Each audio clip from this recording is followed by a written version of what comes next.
My name is Moses Swaibu. I was involved in match fixing as a professional footballer.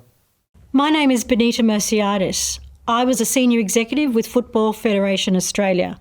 I became a whistleblower when I witnessed how corruption and favours influenced the decision for the 2018 and 2022 World Cup tournaments. My name is Owen Hansen. I was a football star at USC and then ran one of the biggest illegal sports betting businesses in America. My name is Victor Conti, and I was the mastermind behind the distribution of designer steroids in the Olympics and other international competitions.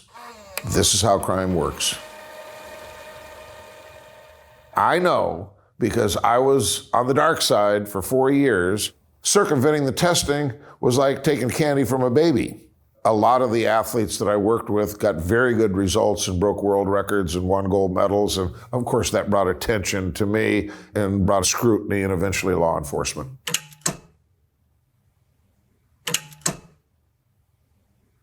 Balco was founded in 1984, Bay Area Laboratory Cooperative. I got a facility and I built the laboratory from the ground up. We did comprehensive blood testing for athletes, and then I designed supplement programs for them. The clear I was buying from a chemist, Patrick Arnold, and he told me that he had this liquid substance that seemed to help with athletes' recovery. So I bought a bottle of this stuff for, I think, $150. It was a 100 cc bottle. And you took an eyedropper and you put a couple drops under your tongue. He called it stuff, which now is referred to as THG, tetrahydrogestrinone. Somehow this chemist, he created a whole new steroid, okay? And so I got some, I tried it myself. When I tested my own urine, it came back clean. It was because they weren't testing for that because it wasn't on the market. And if it was not illegal and it was undetectable, then I started giving it to athletes, what became known as the clear at the time, which was simply an undetectable designer steroid. The first athlete that I gave the clear to was Bill Romanowski, a football player. And then I started giving it to other world-class athletes like sprinter Tim Montgomery and some other track members of the 2000 Olympic team.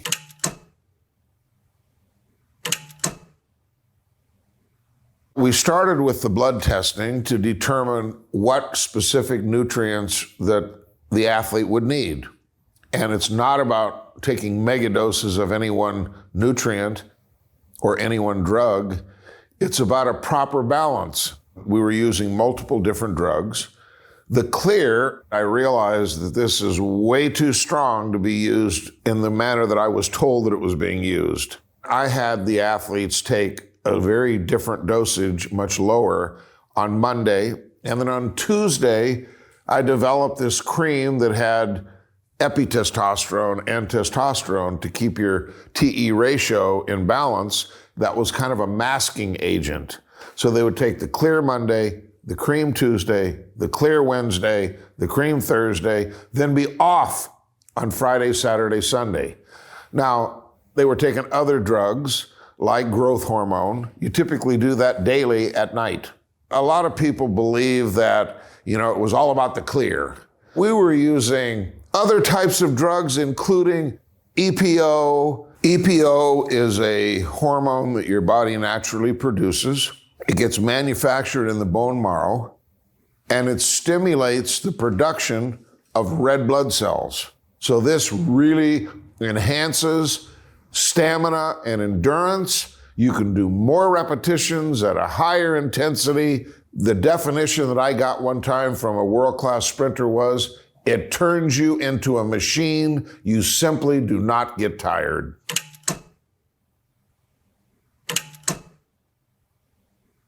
Once I received the drugs from the various sources, I would create a calendar for the next month on what days to take the cream, what days to take the clear, what days to inject the growth hormone, what days to inject the EPO. Everybody called it Victor's short leash. I would send the clear and the cream in little packets and use FedEx. Now, of course, I would talk to them on the phone and consult with them. Some of them came and actually, we would go train near Balco at the time. And so I was providing creating the programs and supervising the programs. And of course I knew I was breaking the law. But I also knew that these crimes were very soft. So in my thinking, it was, okay, if something happens, then do the crime, serve the time.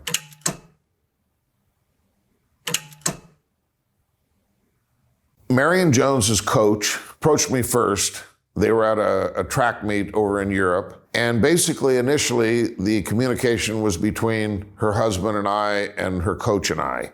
So I sent a box to North Carolina that had these substances in it, and she started using them. We designed the highest and best use of the growth hormone that we had. So after specific events, to aid recovery for the next event, she was using growth hormone.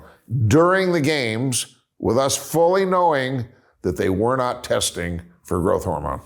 She won 3 gold medals and 2 bronze at the Olympic Games in Sydney, Australia in the year 2000. She was the absolute golden girl of the Olympic Games. She was doing Nike commercials, Can You Dig It? General Motors, Sports Illustrated. I was very excited to be there sitting at the 100-meter finish line when she ran that very fast race and won by over 4 meters. My role was very small.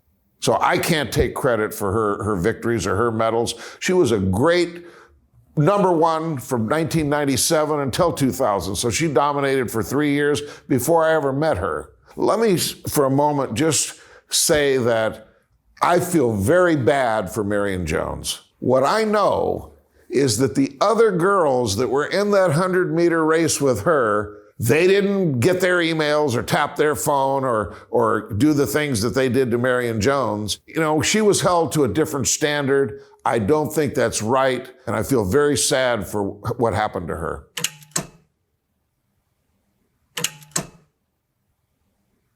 Steroids are prohibited. They're on what's called a prohibited substances list.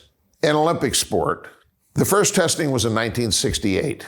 In 1976, they only had a test for anabolic steroids, about a dozen, but no test for testosterone, the granddaddy. So everybody there, they called it the testosterone games.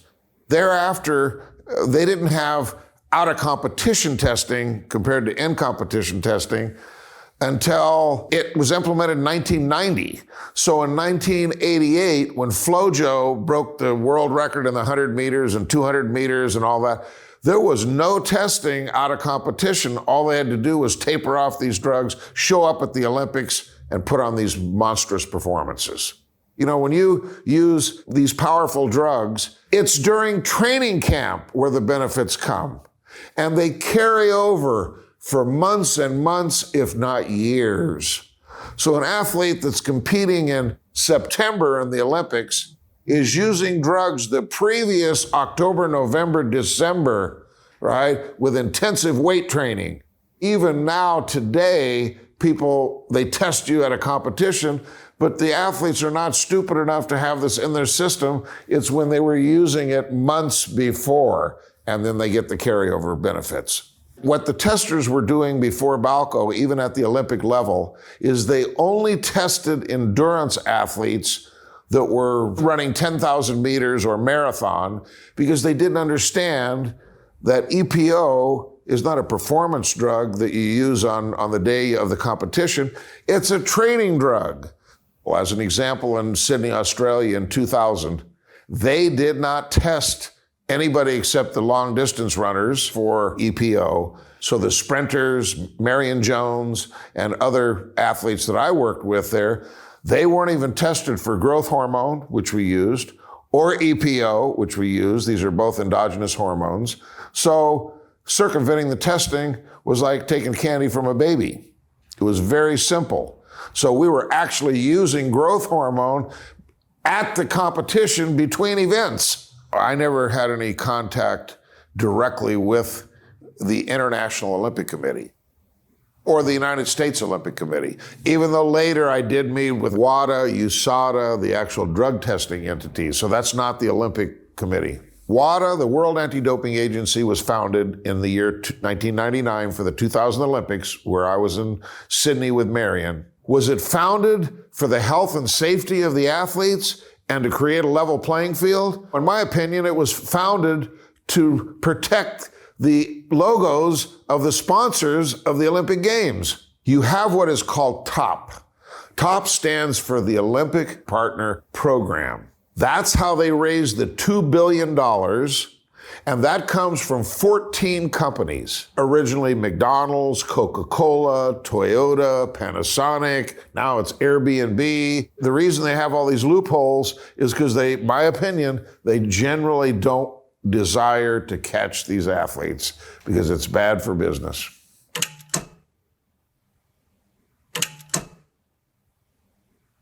I had met an Olympic official who had told me about some positive drug test cover-ups that he knew about that occurred at the 1988 Olympics. And at the 1992 trials, U.S. track and field trials in New Orleans, I was working with a shot putter named Greg Trefalis. And he was taking steroids, including Dianabol.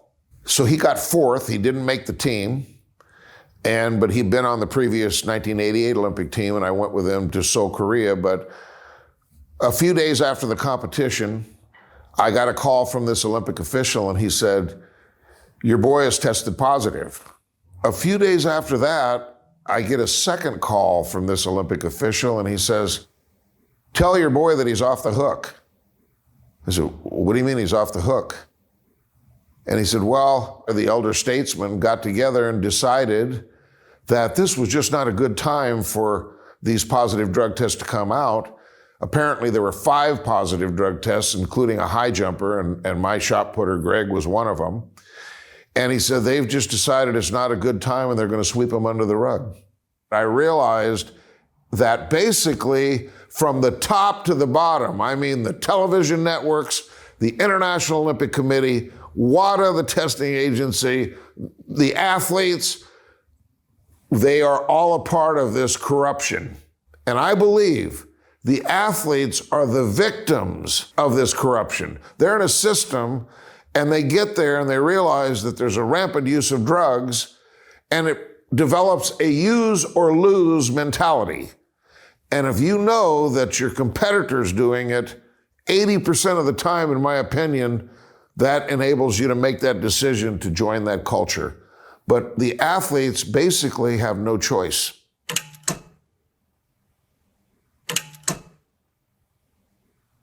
Russia had state-sponsored doping.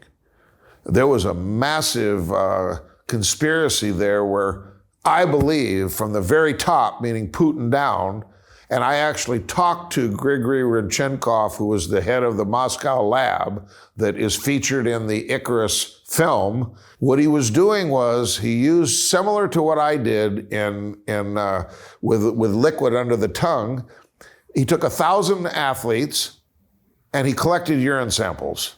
Then he gave them all these designer type, it had alcohol in it to help the absorption, to all these athletes. They won big medals in 2012 at the Olympics, 2013 at the track and field, and he paid enormous dollars to bring these events into Russia so that the samples, when they came in, they were all marked. They knew who the Russian athletes were. They cut a hole in the wall and put a piece of furniture in front of it. And next door, the FSB, the equivalent of the FBI over there, they were removing the urine that was in the had steroids in it from the competition. They'd figured out a way to take the lid off, clean it, and put in the clean urine. Then they pushed it back through the wall, and they ran a report on that.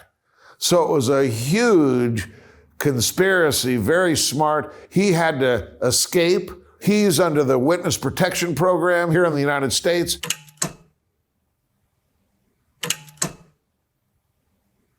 Well, SNAC is the name of my company, and ZMA is the name of the product. I first created the idea for ZMA in 1996. It is a nighttime anabolic formula to help you get a deeper sleep so that your body secretes more growth hormone. Many people fail to realize that the product that I developed, ZMA, with over 100 distributors around the world, that I had made millions of dollars. So in 1999 and 2000, I'd already made probably $5 million by that point. So I was not doing this for the money. I was doing this really for the challenge, for the excitement, for the fun. It was like a hobby for me. They try to put me into this classification of a strength and conditioning coach or trainer or sports nutritionist. I call myself a project team leader. Whatever that project is, that means that I finance it, I hire the people that are involved, I pay them, they don't pay me. In general, I was never paid by athletes. For Marion Jones specifically, there was one check, and I believe it was in the amount of $7,000 and change. After the Olympic Games in 2000, when we put together what I called Project World Record, and this involved Charlie Francis, who I hired. He was the sprint coach for Ben Johnson, who in 1988 tested positive at the Olympic Games. I hired Milos Sarcev, who was a very popular bodybuilder, probably been on over 100 magazine covers, to do the strength and conditioning. It was Tim Montgomery, the athlete, and his coach at the time was Trevor Graham. So I flew everybody out from Toronto, Los Angeles, North Carolina. We met at Balco, and we created this plan. And in the 2001 season, he won silver indoor and silver outdoor world championship medals.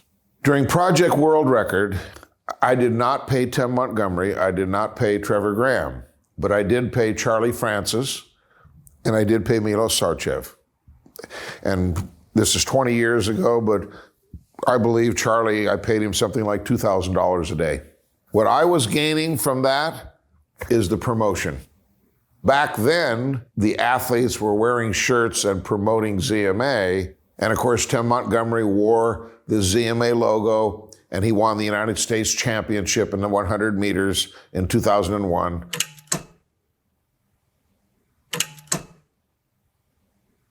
Marion Jones did not actually go to prison for using drugs. She became involved in a check fraud scheme and also for lying to a federal agent. She didn't go to prison actually for anything to do with doping in sport. Ultimately, what I went to prison for was for distributing. I had a prescription for cream, testosterone cream. So I took that and I added some epitestosterone to it, but with each time you would do it, you'd only do like a half a gram. So I had enough to supply twice a week, maybe max 25, 30 athletes. The entire amount of drugs that they confiscated that I was charged with was $1,700 worth street value and fit in a shoebox. So it was under 250 units, and the crime was 0 to 6 months. I served 4 months in a prison camp. I have a lot of regrets. The most difficult part of all for me was the shame that I brought to my family. And I was reckless because I didn't think about my own family. I didn't think about the family of the athletes that were involved. I didn't understand in the beginning that those on the peripheral, those not directly involved, how widespread the damage that I had caused would be.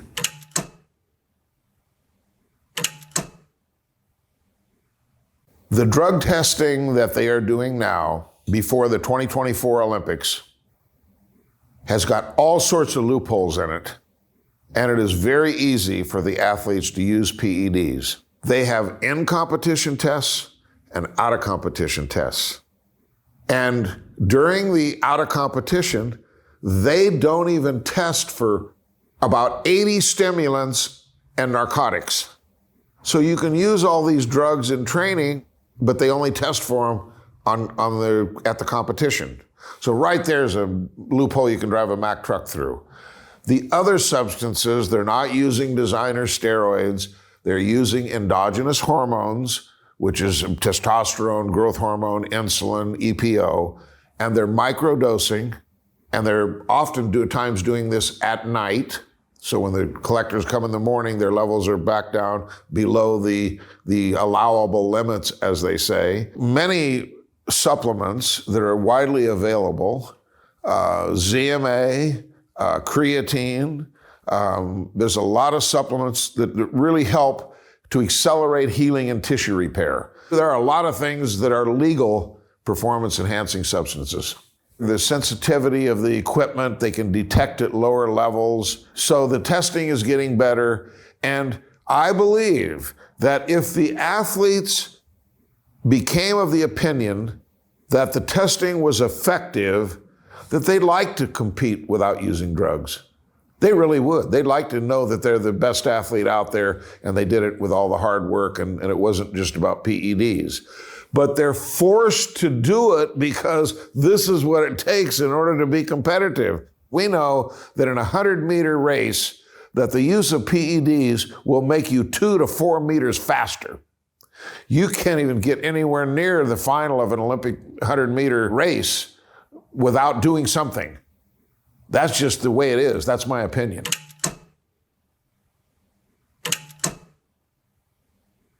If you remember back in the baseball days of Mark McGwire, Jose Canseco hitting all those home runs, this is what the fans want. They like the train wrecks. They want to know, what's all the dirt, what's the secrets. And I don't know if you've heard about this new enhanced games that they're planning. One of the co-founders of PayPal, a billionaire, and others, supposedly in 2025, are going to allow the athletes under medical supervision to use drugs and then hold a competition. I do not think it's a good idea. I think the general thinking of athletes is if a little bit's good, a lot's going to be great. And then they have a tendency to overdo it. And the next thing you know, they're doing self-harm. Performance-enhancing drugs can be very dangerous. There have been Tour de France riders that have died from using EPO. Stimulants can cause cardiac arrest. Liver enzymes get elevated and you damage your liver. There's a lot of potential side effects. Now, let me say that some substances like testosterone, when used in moderation, are not that harmful. And I myself have a prescription and use testosterone.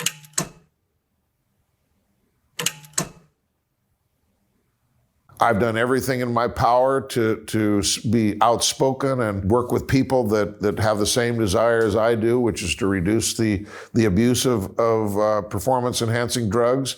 So it's kind of given me a purpose. It's important for me for people to understand that ever since I walked out of that prison camp, that I've been clean. I first became an anti-doping advocate in February of 2005. Right now, my focus is on working with world-class boxers. In the last decade, I have worked with 28 world champions. We have a training facility called SNAC, which that acronym stands for Scientific Nutrition for Advanced Conditioning. And those boxers are tested by VADA, Voluntary Anti-Doping Association, which is very stringent testing. The very first athlete in the world that has done 24/7, 365 testing with VADA is Nonito Donaire.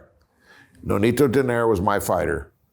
I believe my group of SNAC fighters are the cleanest fighters in the entire sport. People say, well, he's so smart that if he tricked us before, he can trick us again. It's now been 12 years that I've been involved with boxing and advocating drug testing. We do live in a society of second chances, and people can and do change.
My name is Moses Swaibu. I was involved in match fixing as a professional footballer. This is how crime works. The times I went to collect money or to handle some of the funds, I'd literally go into the restaurant, get a few takeaway bags, and that could have been 50 grand in that bag wrapped up in like boxes. When you're so deeply involved in something, you're in your own world, because the last thing I'm thinking about, am I going to get caught? I felt so empty at that time, it made me so cold, and it just got deeper and deeper.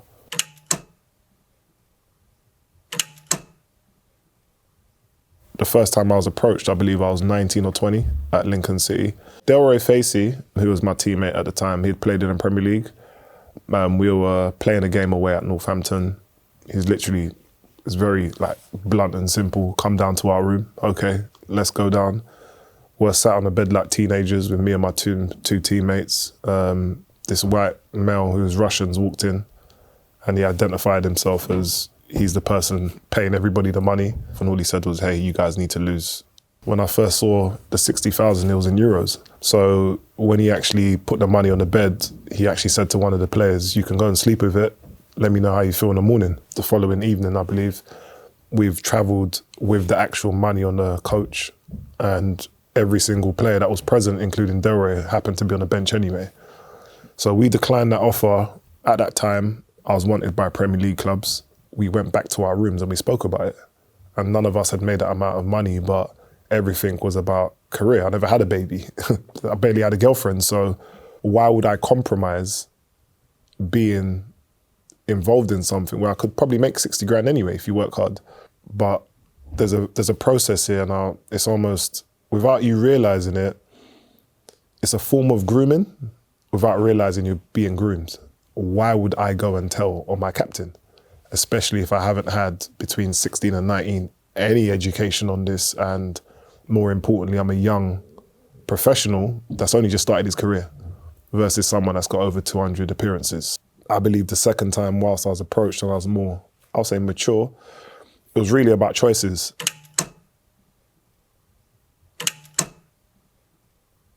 So the Chinese syndicate was where the majority of fixes happened. It was 2011, 2012 season. I was registered to Bromley. We was doing a jog around the pitch. One of my teammates the second time was like, Moses, I have a meeting. There's a Chinese syndicate that wants to speak to us about match fixing. So I asked him, how many players do you need? And he said 5. Then I went to the players and I was like, look, this is what the deal is. You go to the meeting, you fix a game, you get paid. So the Mayfair Hotel was significant because it was the first time we'd ever turned around and met in a location. It was in the evening before the game, which was going to be played at Eastbourne. Mayfair Hotel has a really royal smell. It's very distinctive. Whilst we went into the bar, I remember my first time I had an old fashioned with a big ice cube and an orange in there. It just felt expensive.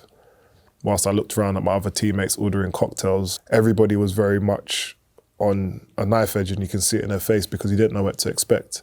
So when we went up, I think, on the 4th floor, and just to paint a picture, when we walked into that room, the guy was chain smoking again. I saw loads of cigarette butts, and he was sitting at the edge of the bed with his feet off the ground. And he was only like 5 foot tall. So as he started to speak, and the right-hand man at the time spoke about the actions, it was a really calm and relaxed environment. And when they passed us over the white paper bags, we were paid in football in brown paper bags. So I knew what 2 grand felt like, or a few £1,000, and it was much more than that. So we had a choice to make when we left. Let them know within a few hours whether we want the game to go ahead so they can put on a bet. And the players met in the cars, and I said, I'm in. So Eastbourne versus Bromley, we were asked to concede 2 goals before 45 minutes in the first half, then play normal. I remember the first minute of that game, you had me and 4 of the other players. One of them was on the bench, but 3 players that were playing in that game. So the first thing, as I'm commanding and doing things, was like, let's sit in. But then players who are not in on the fix are giving them the ball. He's going down the line, beating a person, beating another person, 1v1, hits the post.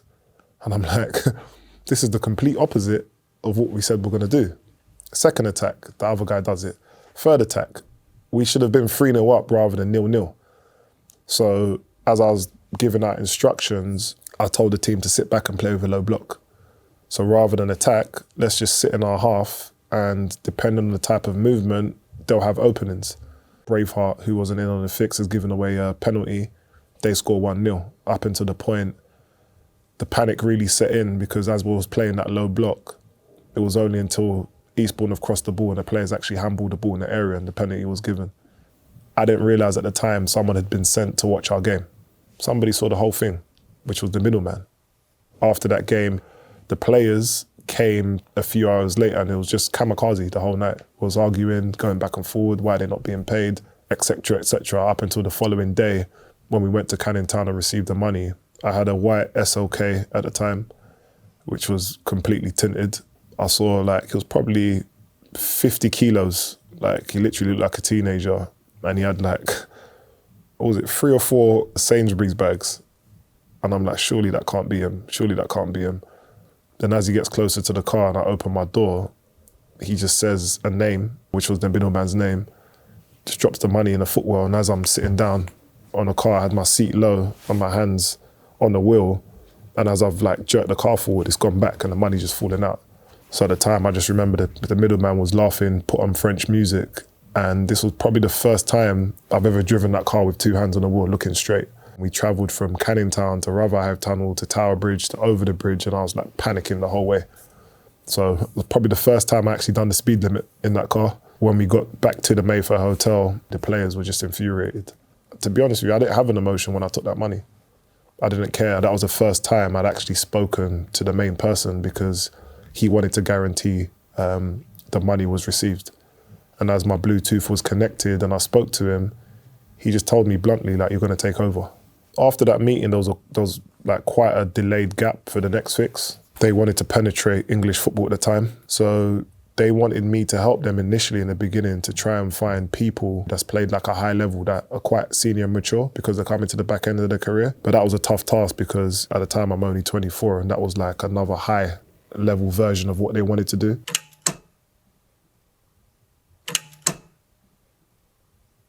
So over the span of the first fix compared to every other fix that happened after that, they call it data and analytics now. So they knew much more about us than we knew about ourselves from a football point. How many times you use your left and right foot? Where are you vulnerable? How many crosses does the team have? How do you now study the opponent? So the language that they spoke about the data was so important, because if you were highly analytical in your defender, you're the last line of defense, so you see everything. If you're a midfielder, it's a different perspective, because they may turn around and be like, well, we want you to just hold this line and defend deep because it invites pressure. When you look at spot fixing and match fixing, even though they're very much similar things, you need to look at the way the betting markets are operating. So for example, spot fixing can look like, all I want you to do is get a yellow card in the first 10 minutes, then you can play normal. It's much easier to spot fix than it is to match fix. So we actually spot fixed a lot more than we match fixed. And if you include a yellow and red card, that can be anything from 5 to 10 grand. So you don't actually have to win or lose a game. Or if he turns around and they say, well, we need you guys to concede between 70 and 80 minutes, that game may be tight. But then what I realized, oh, well, he's actually got the other team as well. Because what you'll find in crime, you always think you're the main person or you're the central figure in your mind, but then you don't realize that you're almost collateral damage, because you're almost Nemo in this big pond. So when we started meeting other teams and we were meeting up, and I realized that if you almost control one person, that can move specific markets and indicators. And if you look at where in America point shaving is, that line of movement now is detected by data.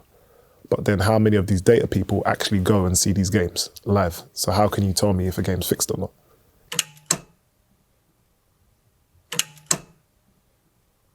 The Chinese syndicate, they had a very stringent hierarchy, if I say that. So the main player or the main man, I probably saw him 2 to 3 occasions. His right-hand man was actually a student. He was almost the head of the whole operation. He was able logistically to move amounts of money through couriers, traffickers, how the players are getting paid, what markets the bets are being put on, and create an infrastructure with me where I can locate players on inside information and squads on what's going to happen. We trained on Tuesdays, Thursdays played on Saturdays, but from Monday to Sunday, I was always in direct dialogue with their right-hand man at the time. And the games that weren't being fixed, because not every game was fixed, I just got to understand their business and their reasons as to why they have such a successful globalized version of what they do. So for example, the times I went to collect money or to handle some of the funds, I'd literally go into the restaurant, say my name, say an order, go into the back, come back, get a few takeaway bags, and that could have been 50 grand in that bag, wrapped up in like boxes. On an average day, I'd wake up, a lot of the conversations we'll have will be on Skype or Telegram. Every Monday would be a review of what happened on the weekend. I may wake up to an emoji of angry face. That means something's gone wrong. Or Sunday morning, I'll wake up to a thumbs up. That means business has done well. So the levels of communication weren't sentences and paragraphs and, hey bro, what you doing? It was very much emoji based. When I saw angry face, that meant another team had done something wrong and the boss wanted to speak to me to find out inside information on what's happening. We've lost 250 grand, for example. I'm like, okay, well, even though that has nothing to do with me, what do you want me to do? Just find X, Y, and Z out. Okay, go to the restaurant, pick up £1,000. Let me know in 2 days what you find. I don't find anything, he gives me another £1,000. Find some more, come on. Emoji, emoji, emoji, I'm angry. Just do your job. Don't ask too much questions because that's a form of paranoia. I didn't see a threat to life. I wasn't given a bullet or a gun and said, hey, I'm gonna kill you if this happens, because I never ran away with the money. And more importantly, if you start asking questions, you now put your name and place into conversations that don't need to be had, because what you're asking is structure.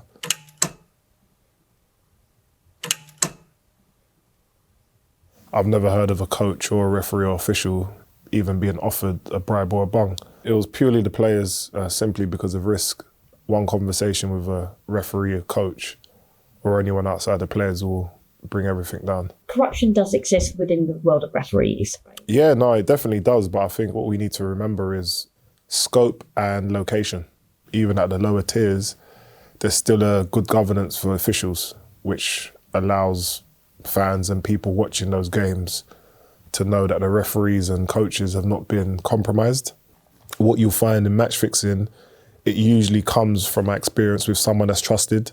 The gambling culture in sport is rife. So if I'm 30 years old, for example, and I see that young player coming into the team and I'm playing blackjack at the back of the coach, I'm gonna be like, hey, come and play a game. Then that young player is seeing us bet £1,000 and he may get approached if he gets released. And they may turn around and say, okay, well, you don't have to do anything, just go and get me a player's name. That's £500. Or if the syndicate needs other players to book hotels or for them to go undetected, I can give you £1,000 for booking the Hilton Hotel. Football's a relationship-based business, so your character is very key. Because if you, for example, turn around and said to me at the time, Moses is match fixing, but I'm your captain, then the psychological effects, almost in a very highly toxic, egotistical way, is you're almost killing people softly without realizing that a lot of this money and system, again, comes back to one thing: who's influential and what type of relationships you have. At that time at Bromley, I was very close with the manager. The manager, in and around New Year's, told me I wasn't getting paid because I was having my daughter. So then he gave me the fire to justify everything I've done, to say, you know what, I made the right decision. Then when you're speaking to other players and they haven't been paid, the conversation's easier. Hey, look what the gaffer sent to me. If he thinks that about me, and more importantly, I haven't got a contract that's really worth anything apart from the paper it's been printed on, how can you tell me to miss my midwife appointment because we've got a game on a Saturday?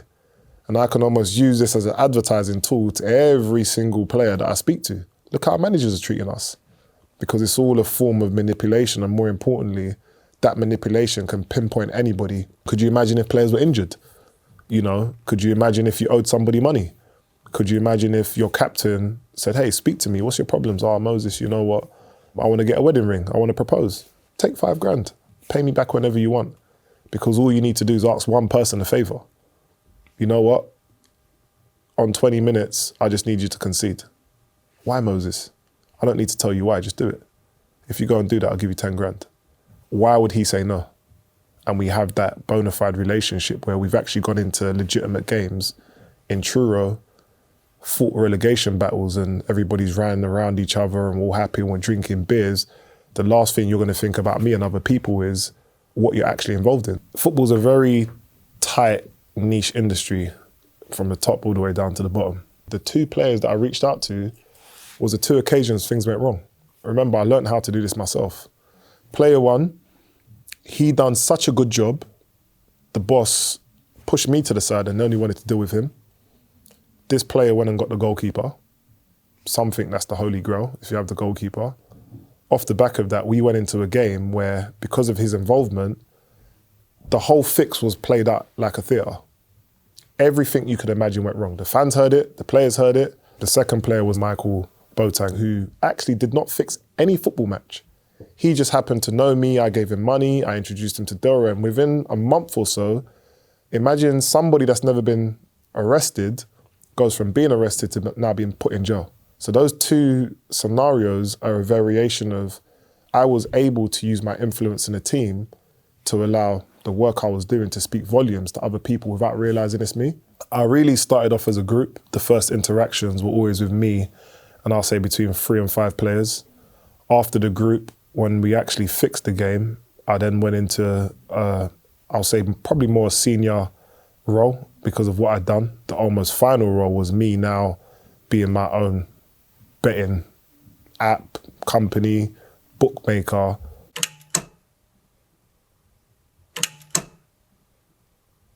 I'll say if we start at the top, the Premier League's better governed. The payments are astronomical. Like any other sporting league or federation, as you go down, you're less paid. I was playing, I believe, at step 5 or 6 at the time, so it was a level below the conference. I was probably on £800 to £1,000 in cash in the Premier League. It's watched by millions. The level that I'm playing at is watched by a couple of hundred people, if that. So first of all, you start off by taking pocket money. And whilst you're sitting there with them, you're almost giving them the inside scoop of, okay, well, this is how this manager plays. At this point, if this team has a successful FA Cup run, you'll know in non-league, they usually have a worse season. So behind the scenes, managers and clubs that have good FA Cup runs, lower level, get paid, and they don't really worry about the season because they've secured funding for the following couple of seasons. So when you're speaking and sitting down and going back and forward with these, you almost formulate a plan. And part of that plan, you need players. If you have 5 players, it's great. If you have a few players, it's even better because do you have a few players on your team or could you balance it out 3 and 3 or 1 on 1 or 2 and 2? If you have 1 player for team A and 1 player for team B, that's even better than having 5 players because these 2 players, all they need to do is create spot fixing elements where you concede in the first half, you concede in the second half. If you were to go into a normal bookies and say 20 teams are all going to win, what's the likelihood of that actually happening? But imagine going into this system knowing that 20 teams are actually going to win and there's a 99.9% return on that. So then when the money comes, if that's a few million, how do you now launder and wash that money? Because that can come in a week. Was there a point where any of your friends or family were just like, kind of see that you've got a bit of money now, like what's going on? And did you have to lie to them? To be honest, it's a great question because they only found out until I'd done the podcast. So I was on a BBC podcast called Confessions of a Match Fixer that came out in August of 2024. We'd done a listening for the podcast. That was the first time my family found out. The only person that half knew was my brother, but not to the extent. So again, that journey was the hardest thing I've had to do because I've had to go back and revisit people I ain't seen for 15 years. So their version of Moses was Moses that played football. So 15 plus years later, hearing that, the room was silent. My mum didn't know. My sister didn't know. Didn't know the extent. They didn't know anything.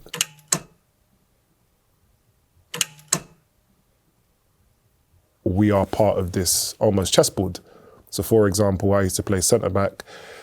If I play left or right side centre-back, I can be hugely influential throughout the whole team. If I was watching a match, for example, how would I be able to spot that it was fixed? I don't think you would. The only way you could potentially spot it, I'll give you an example. We could watch an international game or a Premier League match. The defender slips and a goal goes in. It's match fixing. Because when someone does something that isn't really of the normal, you're going to be like, this match was fixed. Or like, it's just human nature. Even before I was match fixing, I was like, that looks odd. Why would he go and do that? But then again, when you're on the pitch, mistakes happen. And this is why it's so sophisticated because you can never really tell.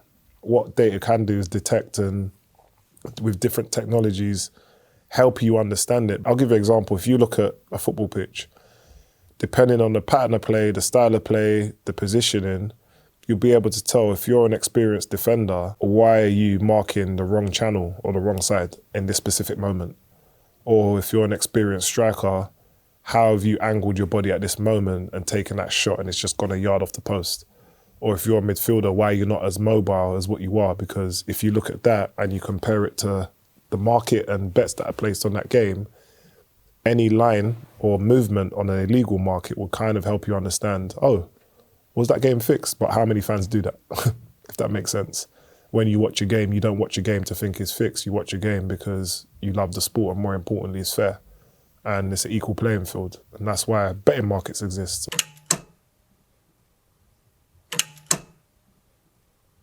So the Chinese syndicate, they had a system. And on that system, I saw the amounts being placed on that market and there was a delay. So for example, if they had a market open in Asia, they could put on a delay in live time because at that time, obviously data and analytics weren't what it was. All of our matches were being transmitted and recorded. One of the mules sat in the crowd. Every fix that was agreed, we'll put our hands up or make an acknowledgement. He's recording the game with a headset and he's telling the market or he's telling the principal exactly what's happening. So whilst the market's moving and bets are being placed in where they are, more people are putting on markets because that can be the only game that's fixed on that market at that time. So imagine knowing A, the outcome's going to happen and B, what the scores are going to be. So that little line movement from my understanding at that time was what made them considerable amounts of money. So towards the end of my fixing career, if you want to call it that, I had two options. Do I go and expand this into Europe and the UK? Do I become my own bookmaker? I had the cash and the liquidity. I can now understand enough about how to get illegal bets on to make margins. But then off the back of doing that, I also had a daughter on the way. And the last almost fix that we done, whilst I retired from football, I was caught between a rock and a hard place because I knew where the money was and more importantly, I had access to that money before I was actually arrested. And I didn't realise, I was probably depressed at the time without realising what that looks like. I left Bromley. I was at Whitehawk for a few weeks and Sutton for probably like a month or two. And funny enough, when I went to Sutton, I felt that feeling and buzz again, but then I was like, I don't think I can play here without match fixing. I don't have that same hunger or desire. Let me leave. I've left, contemplating retirement. Michael's rang me because he was at Whitehawk, going back and forward to the manager, and he was like, yeah, we want to offer you £350. But what he didn't realise, I was already a millionaire by then. So it wasn't about the money. So as I'm being pulled back, something's telling me, expand this business. But let's not make any excuses here. It's very simple, it's greed. You know, the more of something you get, you want more. Because ultimately you have to remember, whilst I'm going through this, nobody knows. I'm not speaking to friends, I'm not speaking to family, I'm not speaking to my girlfriend. Then I got roped back in again. So I'm almost having a battle with myself saying, I want to get out, okay, I get out, what am I going to do? And I'm sitting at home. Then I still have access to this international network and they're telling me, you've done what you've done in the UK, let's go and build this in Europe and international. And that's when I met the third syndicate. So we had the Russians in the beginning, the Chinese, and the last dance, if you want to call it, was the Singaporeans. It actually started or stemmed from Australia. So there was a bunch of players that played at the same level that we played. They went over to Australia and they were match fixing. So I believe they had to spend a significant amount of time over there. But I remember, as I knew one of those players, I remember ringing him like, what was happening? And he vaguely told me then, lo and behold, that stemmed from a guy called Terry Steens doing his own investigation to find out the route maps as to other English players potentially that were involved in match fixing. So Wilson Perumal Raj has been convicted for match fixing charges internationally. So through Wilson, he met Chan Sankaran and Krishna Ganashesh. They were paid by the Telegraph at the time to come to the UK. Obviously they didn't know that was an investigation, but they were given 60,000 by the Telegraph to find players. They happened to have a channel to Delroy Facey. Delroy Facey happened to have a channel to me, and I had a channel to Michael Boateng. Michael Boateng at that time, we had played at Crystal Palace's academy. He was 2 years younger than me. So he was the one person that I spent the most time with because He knew match fixing was happening, but he didn't know it was me. So by the time he found out, I didn't want him to get involved, and I gave him like a loan for his car without me realising I'm actually inducing him. Following on from that, he found out I was fixing, and I was like, okay, I'm not gonna do it with you, I'm gonna show you how to do it. I'm gonna introduce you to Dell. Michael was actively playing. He had control and leadership over Whitehawk. He could potentially manipulate and pinpoint what I'd done at Eastbourne. And all I was gonna do then was say, here's A, here's B, this is the pot, that's how much I'm taking, and not actually have an involvement up until Michael lied to me. Why would you go to a meeting and meet the NCA without realising and not tell me? So when I rang him, I heard the trembling in his voice from that lie. Michael, where are you? Why are you asking? No, I don't ever speak to you like that. Why, what's up? Then I knew, because of what I was being told by the syndicate, he was lying. And that game was like 60 grand if it had happened. He would have took obviously the lion's share, but I wanted to teach him a lesson. But then my ego got in the way. So as my ego was getting in the way and I've gone to Kings Meadow and I've got tickets and I've met the new syndicate, part of me being there was to teach Michael a lesson. And as I'm trying to teach him a lesson, that's how I got arrested.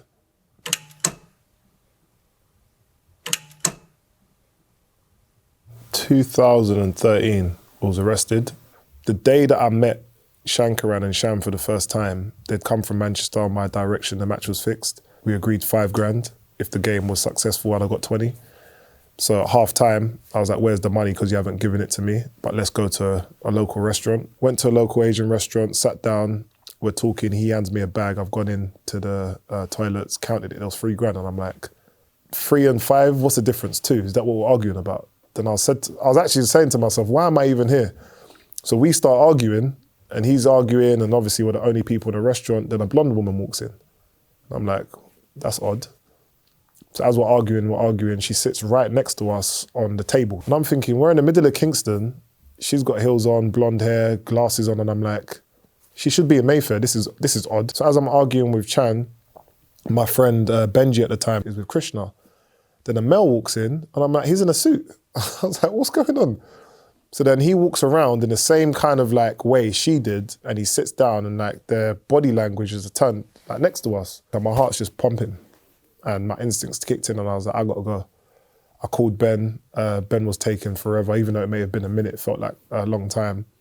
Then as Chan's shouting, it's like, oh, look, he ripped me off, this, that, the third, give my money back. Ben comes, Krishna comes. We walk out the restaurant, I'm like, Ben, let's just get to the car. Then as we got to the alleyway, I just heard footsteps. Then I remember they shouted at NCA, but I didn't know what they were. Then I just remember freezing, not being able to move. It weren't normal handcuffs. They put like these and like strings. I was like, when I watch the films, this is what murderers get put in, or like, this must be serious. Then they're like, we're the police.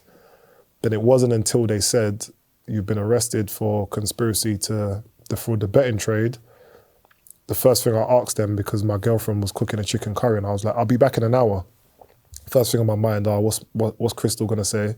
Then after that, I saw the woman and I saw the man with normal police handcuffs. I was like, oh, damn. Then when we came out, all of the cars opposite the restaurant and outside the ground were all police cars with lights.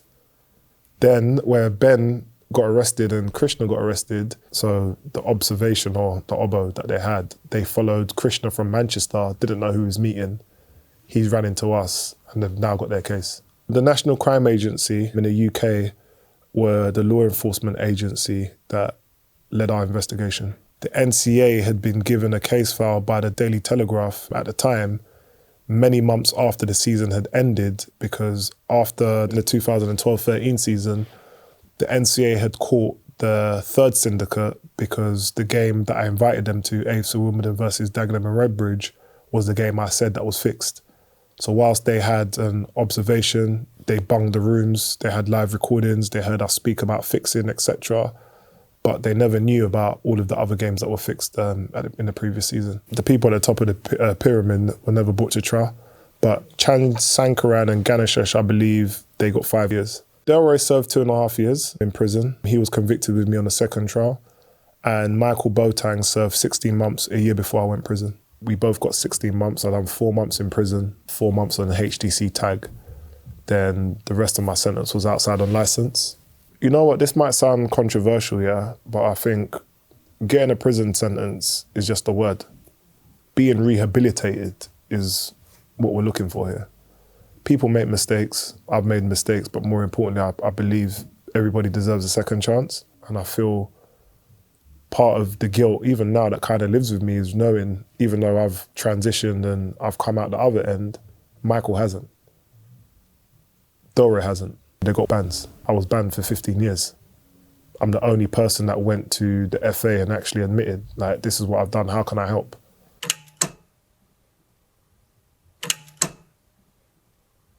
Did any of your colleagues really find out towards the end that you were fixed in? I'll say 2020, I'm playing local football, and a player who obviously knew about what was happening. I've seen him and I've said hello, and the response I got was quite cold. Then I remember him saying, do you know how much you affected me? Because the league and people found out that match fixing and you was involved, that affected me and the team. Nobody wanted to sign me. There was a question mark on all of us. He didn't want to make any money. He just wanted to play football. I'm not in football no more. So when I meet people or I come across them, their version of Moses Swaibu was the version of everything before 2015. They don't see the reform or change because there's no interaction. And for whatever reason, I was saved by actually going to prison. That sounds quite scary. Prison actually saved my life. If I did not go to prison and I wasn't arrested that day, I would have either been dead on a first-class flight ticket to Singapore or one of the biggest match fixers that have ever existed, because that's what my mentality was and that's where my mind was going. It's almost like Jekyll and Hyde for those who haven't read it. I've gone from being the most enthusiastic and passionate and I'll die for this game to I hate this. I don't even want to see a football. And there was no middle ground here. It's either it was really good or it was really bad. And I think for me, part of the worst place any human being can do is when you're stripped from almost your human rights and who you are. You're given a number, rock bottom is sitting down in that prison cell, looking outside the window, realizing for the foreseeable future, this is my life now. In prison, I didn't speak to nobody. I didn't want to have any outside interest with the world apart from my daughter. And I feel within that almost allowed me to hate the game even more, because the accountability wasn't really taken until I actually sat down and understood who I was. I left prison in 2015. A week after I left prison, I went and done an interview at the FA for my tribunal. Following on that, they put together quite quickly an integrity education format for Premier League players. Then that was my first real role around working for the first time. I've been very fortunate to go and speak at the European Council with 10 plus countries ratifying a convention that says we're going to sign up to this treaty for anti-corruption. I've spoken to attorney generals, prime ministers, directors at FIFA and in the world, like the Olympic Committee, and I would have never been able to have these conversations had it not been for my story. The book is called Fixed, My Secret Life of a Match Fixer. The book is over 280 pages of the rawest version of a corruption story in sport you're ever going to hear.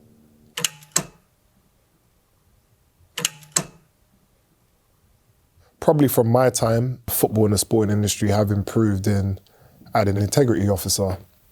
Those integrity officers are doing multiple courses around how to help that individual. I think where things fall short is having sufficient enough evidence from just being approached in order to make sure that the right framework's done.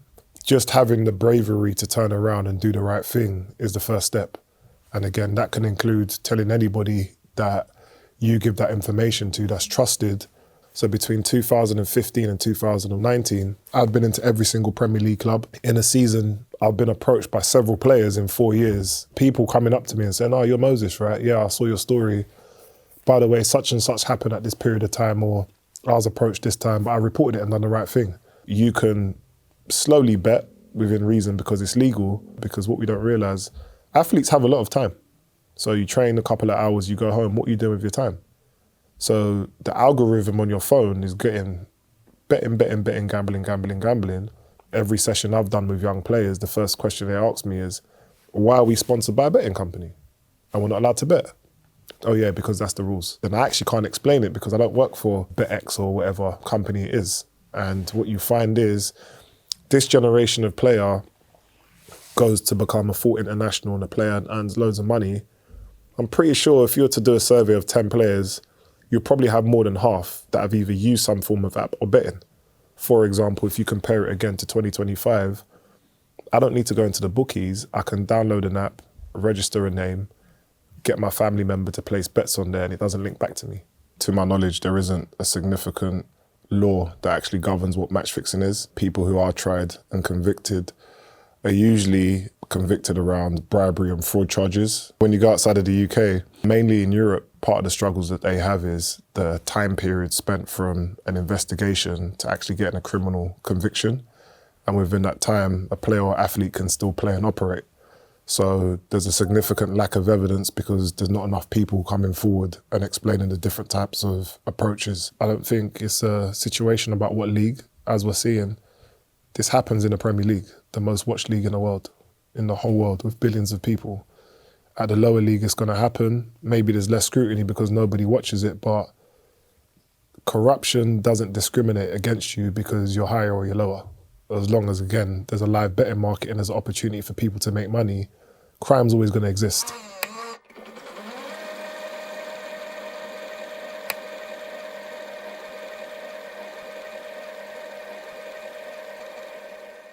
My name is Bonita Mersiades. I was a senior executive with Football Federation Australia. I became a whistleblower when I witnessed how corruption and favours influenced the decision for the 2018 and 2022 World Cup tournaments. This is how crime works. The way the whole football world revolves is around money and spending, whether it be $50 million or $80 million on a bid for a World Cup is just ridiculous. I mean, you have to ask yourself, what is that money spent on? You could have the best bid in the world, but the decision was never, ever going to be based on merit. It was based on the deals, the double deals and the counter deals that were made behind closed doors.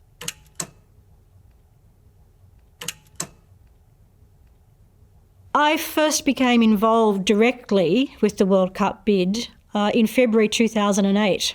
Australia has one of the most competitive sporting environments in the world. The World Cup bid was seen as a way to turbocharge the game here.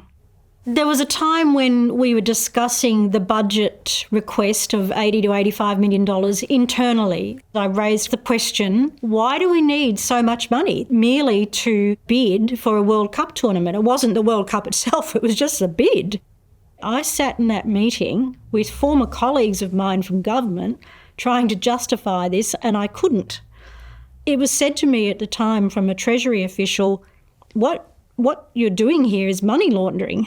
You know, you're passing money from one entity to another in the FIFA World Cup bidding process. Really all that's required is a bid book, an inspection, and going to a few meetings. You don't need $80 million or $50 million for that. For instance, the US bid reportedly only had $10 million. There would be events held and we would invite all the executive committee members. On behalf of Australia, this is the Australian bid, this is what we have to offer, and answering questions. That was the public part of what we did. It was all the other stuff that went around behind closed doors. That was the issues around FIFA. At the end of the day, the government cut back the request from 80 to 85 million to approximately $48 million. I had been uncomfortable from day one with the fact that our consultants were secret, our budgeting was secret, all sorts of things were secret and that we weren't to talk about.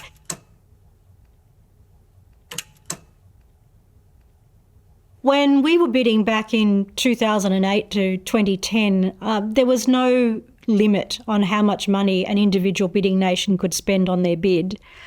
And there was no guidelines really, or no rules about what you could spend it on. There were guidelines about not colluding with other bidders, the guideline which said that we shouldn't offer executive committee members any favours, but they were very loosely adhered to. In a sense, FIFA set everybody up to collude because they had two World Cups going at the same time, 2018 and 2022. Almost any strategist in the world would think if we've got two tournaments up for grabs and we've got these two handfuls of bidders going for either, what you want to do is have a partner going into that voting room from an opposite bidding team so you can exchange votes. So to have that guideline was just utter nonsense, and to suggest that it didn't go on in every single bid is also extraordinarily naive. It did. At the time, there were 24 members of the executive committee, and so to win, you needed 13 votes. It was simple as that. One of the ways that we thought we could win is to be everyone's second favourite bidder. And one by one, everyone else would fall away and we'd come through and win. Bearing in mind that within Asia, there had been, at the time that the bidding started, there were 5 bidders. There was Australia, there was Indonesia, there was Qatar, Japan and Korea. We knew who was on the executive committee, but we needed to find out what sort of people they were, to the extent that you could from a desktop research, who they were married to, how many children they had, what languages they spoke, what their ethnicity is, what their religion is, whether they drank wine, what sort of wine, what were their business interests, where did their business interests lead us. We did put it all together as part of a dossier on all of these people. And other countries also tried to do the same thing. That was just going on all the time.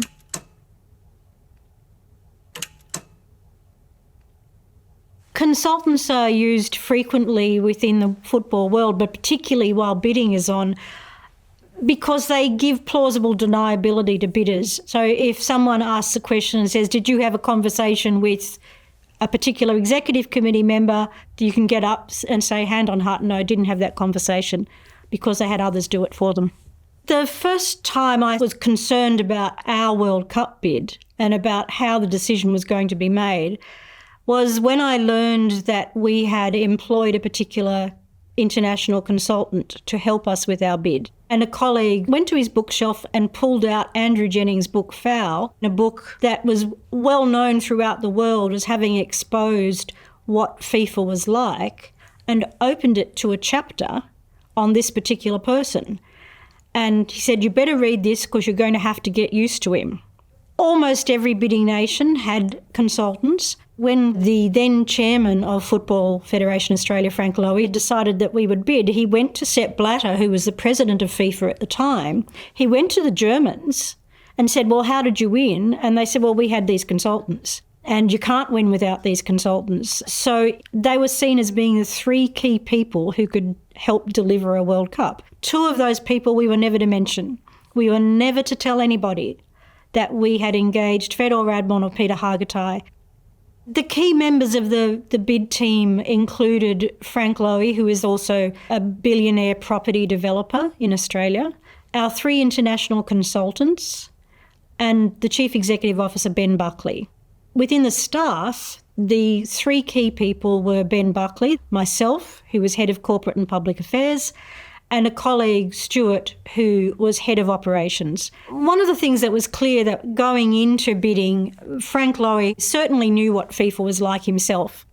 He knew that the people within FIFA were very impressed by wealth, and he was prepared to show his wealth in order to impress people. There was a number of billionaires that sort of hung around or were part of the decision-making process. So, for instance, the Korean Football Association president was a billionaire. He also had been a candidate for the Korean presidency of the country, not just of the Football Association. There was quite a lot of people with means, people who could impress other members of the executive committee or other Football Association members, even if they didn't have a vote.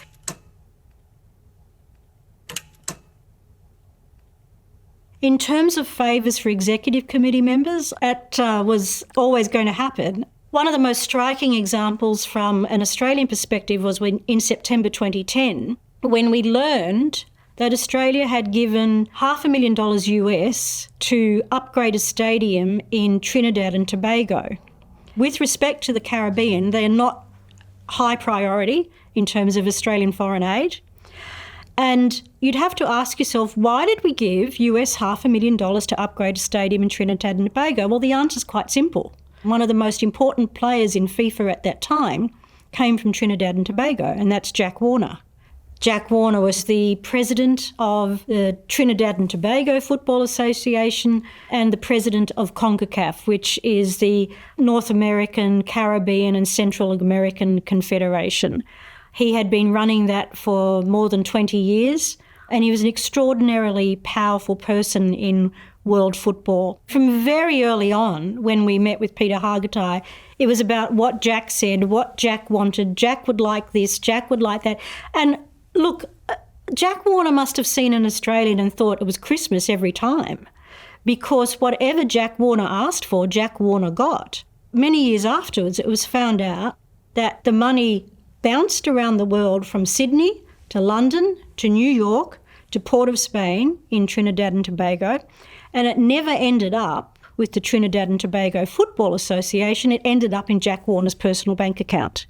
At the time that we're talking about, I think the more common ways in which corruption happened was in relation to individual executive committee members asking for things.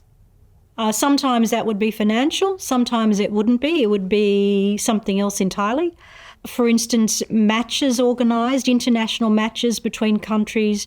When two countries play an international match, there are TV rights given, there are the expenses met for the team. And that was an easy way for money to exchange hands in football's terms legitimately. There's a lot of money to be made from getting an allocation of tickets, as people who are on the executive committee at the time would get, and then on-selling them.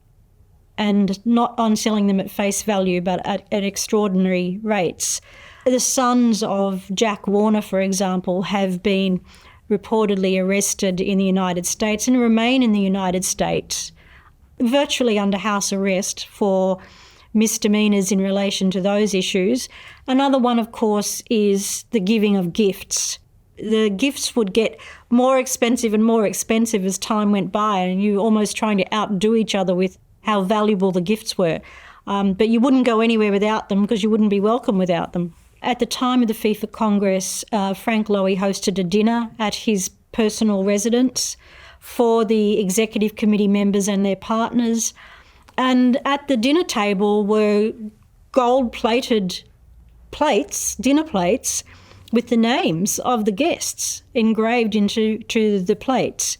And also at the dinner table were gifts for each of the executive committee members and their partners. So men got pearl cufflinks from one of Australia's preeminent pearl jewellers, and for the women there was pearl necklaces. At the time, Jack Warner's wife wasn't there and she missed out on her pearl necklace. One of the first things we were asked was to get Maureen Warner a pearl necklace to replace it. Even on sale, this necklace was $1,200 Australian, $1,400 Australian dollars on sale.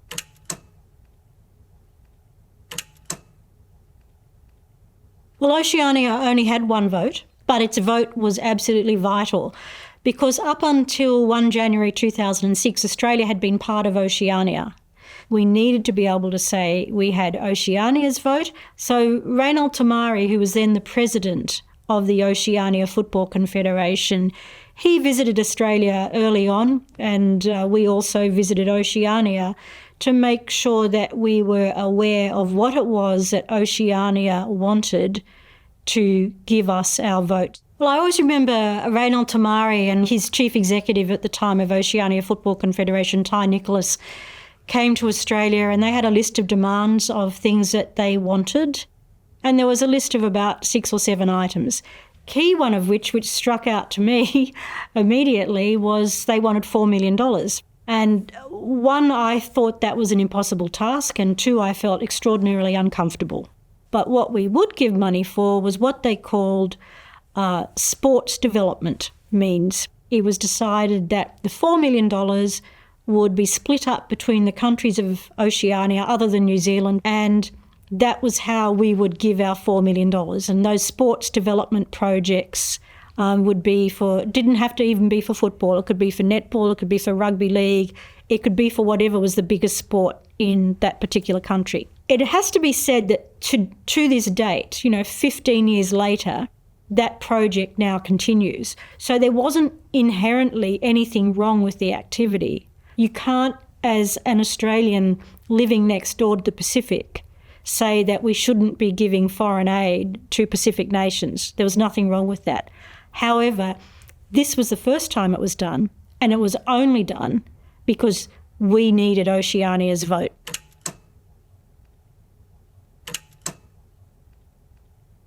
The other bidder that came out of the blue in February 2009, unexpectedly in 2009, was Qatar. And I always remember we were sitting in a meeting room in our offices in Sydney, and Peter Hargitay was there, you know, the secret Peter Hargitay, and he said, Qatar won't win, it's too hot. And Mohammed doesn't even want it. And that was true. At the time, Mohammed bin Haman, who was then president of the Asian Football Confederation, said quite clearly that he supported Australia's bid. There was a couple of big disadvantages for Qatar. Is mostly no one took them seriously. They were seen as this tiny little dot of a nation in the middle of the Middle East that had temperatures 40 degrees plus in June or July. What no one had noticed is in the bidding agreements that everybody signed was that FIFA had the capacity to change the dates of the World Cup. It didn't have to be held in June, July. Qatar would be much too hot in June, July to host a World Cup, but it would be perfectly pleasant in November, December. So they gave themselves the wriggle room legally to change those dates. The other disadvantage they had, bearing in mind this is 2008, 2009, at the time Qatar didn't have enough hotel rooms. You needed something like 32 hotels to accommodate the World Cup, and they didn't have that many at the time.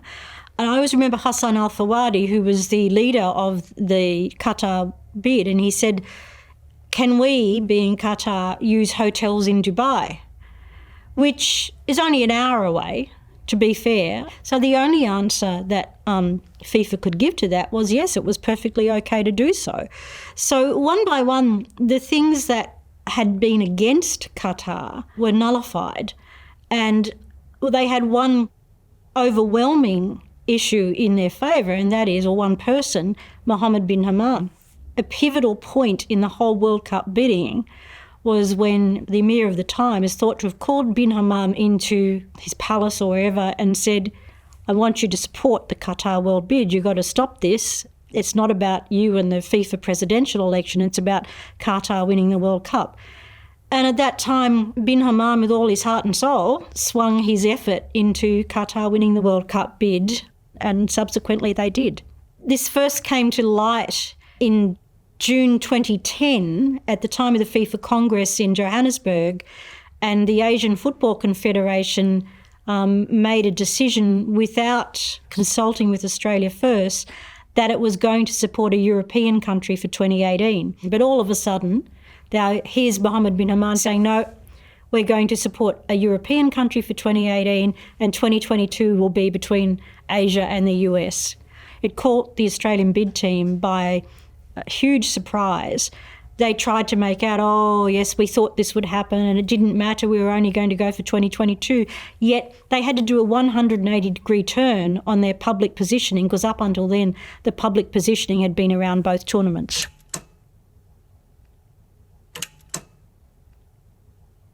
I always remember being in Zurich in July 2009, and we were walking across the foyer of the FIFA headquarters. There'd been a couple of days of meetings. Our Prime Minister had been to meet Sepp Blatter, and Jerome Valcke, who was then the General Secretary or CEO of FIFA, turned to us and said, you know you won't win. And we had been walking almost like West Wing TV, you know? And we'd been walking, we stopped and said, what do you mean? You won't win because you can't possibly get the revenue from TV that the Americans will. Now, this was July 2009. We were about 6-7 months into the bidding process and had another 18 months to go. My view at the time was we should withdraw. The time frame was wrong, the time zone was wrong for the rest of the world, and we just didn't have the powerful networks that the United States and elsewhere in the world has. And I thought at the time, okay, we withdraw with honour, and we say to the government, here's the money back that we haven't spent. But instead, what was decided is that we would get PwC to write a report, a so-called independent report, which said the future of football is in Asia, which of course we'd all heard before. All the future TV revenues were going to come from Asia. 75% of the world's population was in Asia, and we were in the Asian time zone. Therefore, we were going to have the biggest TV revenues. So we tried to argue the case against American TV networks. Fast forward to around about October 2010, and what do you know? What was then Al Jazeera signed an agreement with FIFA for $100 million US for what is referred to in the agreement as a production contribution. If Qatar won the World Cup bid, this was a first, that there would be a production contribution if Qatar was successful. In addition to that, it was widely talked about that Emirates Airlines was getting a little bit weary of its sponsorship of FIFA, didn't like a lot of the scandal around FIFA, was not going to renew its contract with FIFA.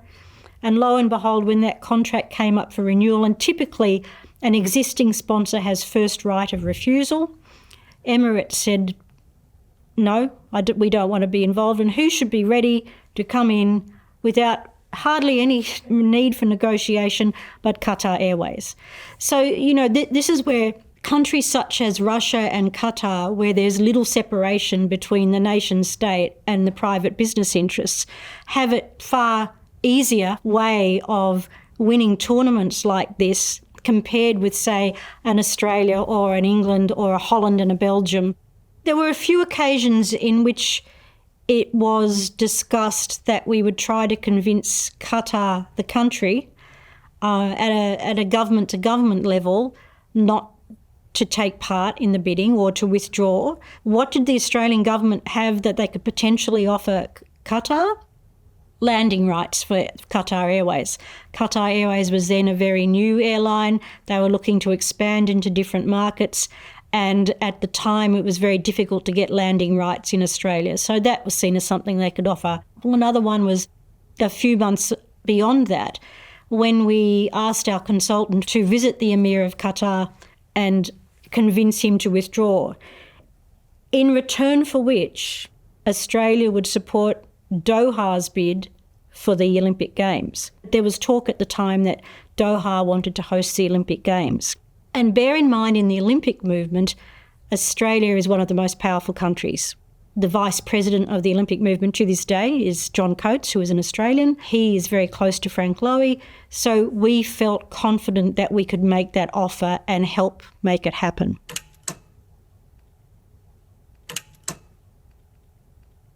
I think it was about March 2009, there was an announcement about who was bidding for 2018 and 2022. There was an assumption around a lot of the football world at the time that England was a shoo-in to host the 2018 World Cup. I thought dismissing Russia was probably a little bit premature for a couple of reasons. One, Russia was run at the time, it was President Medvedev and Prime Minister Putin. It was one of their swaps of positions, but we all knew who was running the country. In July 2009, Sepp Blatter got up and talked about how he wanted the World Cup to be in places that had demonstrably been able to host mega sporting events, which we saw as something in our favour because we do that, but also which would make an impact on the world. And it was clear to me then that Russia was probably going to be his favourite and who he wanted to see win the 2018 World Cup. Bearing in mind, this was at a time before we knew about the state-sanctioned doping within Russia in relation to Sochi.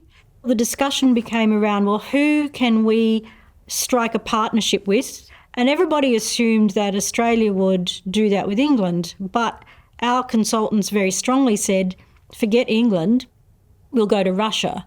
That's who we do the deal with. I do remember very clearly a conversation that I had with Frank Lowy, and I was feeling very uncomfortable and tapping my pen and thinking, I really don't want to be here. And he and I got on very well at that time, and he said to me, what's wrong? What are you upset about? And I said, I'm thinking of something that somebody in my past would say to me as I was growing up And I mimicked the accent of the person who said it to me, and I said, "Never trust a Russian." And he said, "That person is probably right, but this is what I've got to do now, and I will do whatever it takes to win."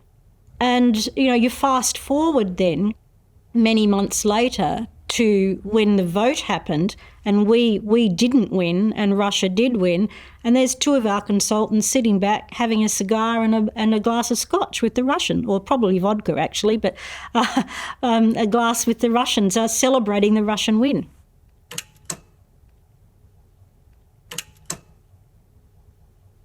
Towards the end of the bidding timeline, around about October, November 2010, Reynald Tamari ended up being suspended from the executive committee because he had asked for one too many favours. Some English journalists masquerading as consultants for the American bid visited him in New Zealand and said, "What can we do to get your vote for the American bid?" And he said, "You can give us $4 million. So even though he'd already got $4 million from us, he wanted another $4 million. Turns out they were fake consultants, they were journalists. Tamari had two choices. He either could fight the fact that this all happened and he was suspended, or he could accept it. If he had accepted it, then there would have been another voter come in and vote for him, for Oceania, but he decided to fight it. Meanwhile, Mohammed bin Haman privately was funding Tamari's court case, because by then bin Haman was totally committed to Qatar winning that World Cup bid. Therefore, Oceania didn't have a vote. So there was Australia stuck without one of its votes that it was counting on as it went into the room for the final vote.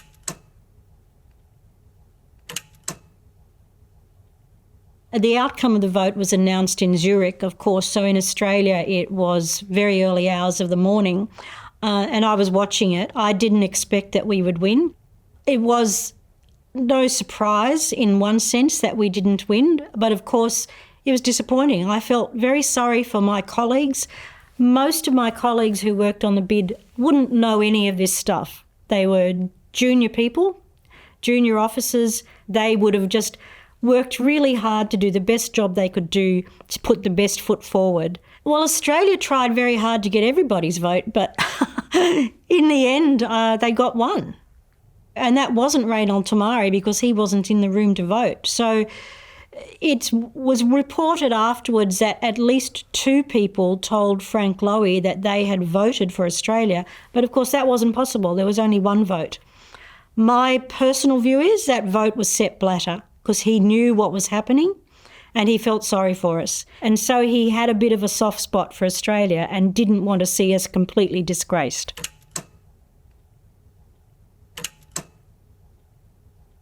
I've always been engaged with football my entire life. My parents were displaced persons in Australia after the Second World War. And one of the ways that displaced persons and later on migrants in Australia sort of settled in a new country was to set up a soccer club or a football club.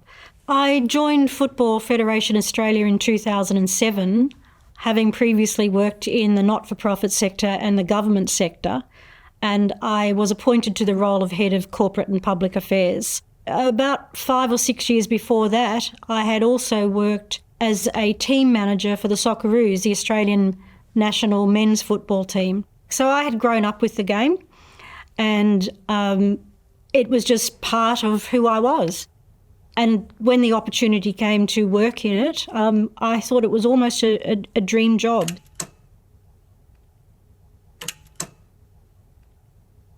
I think my experience as a woman working in a male-dominated organisation is the same as any woman around the world working in a male-dominated organisation. It's not easy. You're expected probably to do more than the average man. That's just the truth. If you're also a wife and a mother, or just a mother, and you have other responsibilities, it can be very difficult to balance those. And within football in particular, not from the players. I've dealt with players, but with the administration, there was a lot of misogyny. The view that women weren't really fit to work in football and they shouldn't be there. and you weren't really welcomed as a professional or as an equal. On the way back from Egypt, where we had been for the 2009 Under-20 World Cup, saw online a newspaper report which had Peter Hargitay on the front page that revealed that Peter Hargitay was employed by us. We then had our minister's office on the phone saying, is this report true? Because they were then, of course, concerned how are they going to answer a question in Parliament about the Australian bid team employing a consultant that we hadn't actually told anyone about. A good question. Ben said, I better ring Peter Hargitay, and Peter Hargitay was on the end of the phone screaming and blaming me for the report because this journalist was a friend of mine. He's someone I had known for 15, 20 years beforehand. And I had not told the journalist that Peter Hargitay was employed by us, and I wasn't his source. But Peter Hargitay really screamed at me and blamed me and told me I was stupid and incompetent and disloyal and all sorts of things. The sort of thing you don't really say to anyone, and the sort of thing, it was misogynistic behaviour. I look back now and realise how appallingly I was treated as a woman, and all the men I worked with, not one of them stood up for me in that respect, and that was bad enough. So I did read a report about 100 female players who had written protesting about the sponsorship by Aramco, and I think it's great to see younger generations of players who are willing to say what they believe, and we should be encouraging it. We should be encouraging it in the world.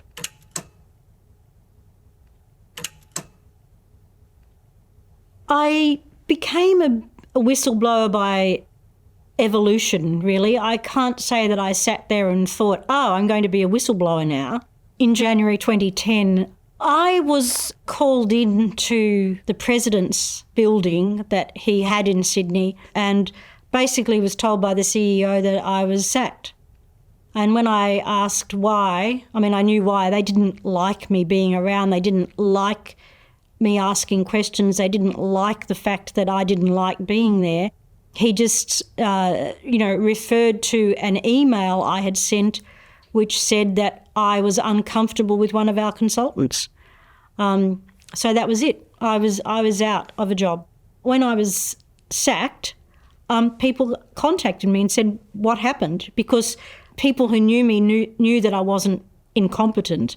They knew that I wouldn't leave willingly, that I loved football and I loved the work.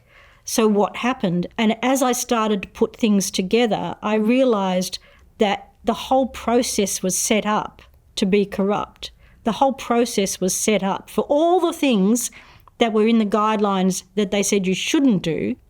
I think it's up to people such as journalists in particular, who are the fourth estate, and whistleblowers like myself, who are the fifth estate, to bring these issues to the attention of, if not the ordinary football fan, at least to people who care about good governance and how decisions are made. At the end of the day, that's football's money, and that should be accounted for as money that belongs to the game. There were all sorts of investigations into that time frame and that era. The FBI, 4 years later, raided a FIFA meeting in Zurich in May 2015, and that led to a range of arrests and a range of suspensions. Sepp Blatter was suspended in 2015. Then in 2016, there was an election for a new president. Eventually, Mohammed bin Hammam and Jack Warner were suspended from FIFA because it had been reported that Jack Warner had caused 25 payments of $40,000 each to be made to 25 members of the Caribbean Football Association, which is a sub-association of CONCACAF. And that was in the context of Mohammed bin Hammam wanting to be president of FIFA and the FIFA presidential election coming up in June that year. Back then, in 2010, for deciding the 2018 and 2022 World Cups, the president and the executive committee made the decision. It was a vote by 24 men as to who would get the World Cup. Today, first of all, they publish the bidding documents, which is an advance on what we used to have. They used to be secret. They also have a vote of the entire Congress. That is not to say that the FIFA president doesn't try to influence how that vote will go, but it is an open vote of the Congress. But in many ways, not just in relation to World Cup bidding, but other things which FIFA does, they're not a lot more transparent. They've developed policies, they've got great PR, they spend an awful lot on legal costs, but there's not a whole lot more transparency, and you still have a president who's extraordinarily powerful, just like Sepp Blatter was, and who is very keen to get his own way on a number of things, such as who are going to be the next World Cup hosts. They're almost, despite the vote, which is there for show, it's almost a one-man decision as to how that's going to happen. And we see that now. Gianni Infantino, who is the current FIFA president, more or less saying Saudi Arabia is going to get the 2034 World Cup without any competition. And they did. I think the issue around the Saudi World Cup is employment and the use of money, labour laws, all that sort of thing that is still relevant in Saudi Arabia. The decision was not a sort of democratic one. I mean, it was for show, but it wasn't really. And I think it just shows that in FIFA today, money continues to talk. If someone was to look at the history of funding and sponsorship of FIFA and World Cups, you would find that change over decades as the powers within world sport have pivoted. Once upon a time, the power was very much with the Americans. It then brought in the Chinese and the Russians and now the Middle East. And that's where world sport is heading.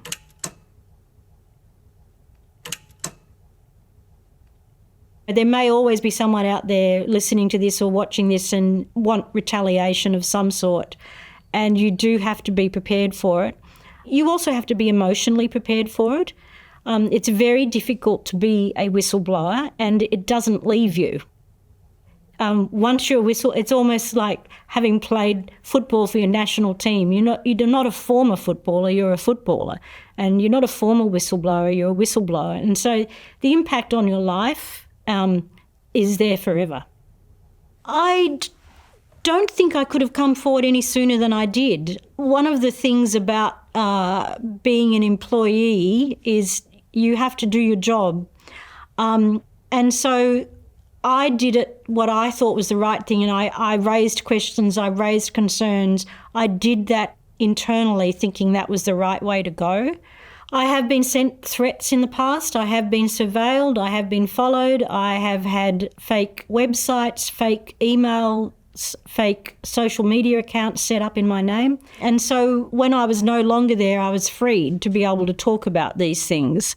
When I was sacked, and then when it was known that I was a whistleblower, I was told I would never work in Australia again. In terms of finding employment with an employer, that's absolutely correct. It was almost impossible to find a job. So I went about and created my own. So I have my own business. I have a publishing business called Fair Play Publishing. We specialise in publishing books about football, mostly non-fiction books, but also fiction. And to date, we have published 75 books and we're still going strong. I'm very proud of that. I see it as telling Australian football stories and about its culture and about its people that will stand the test of time, because those books will be there in 100 years' time. And I certainly don't regret being a whistleblower. It's certainly been tough times for my family and myself, and life does change, but I'm often asked, would you do it again? And the answer to that is yes, I would. And the reason I would do that again is nothing to do with me. It's to do with my love for football and the way I think that it should be run, and our important international institutions should be run.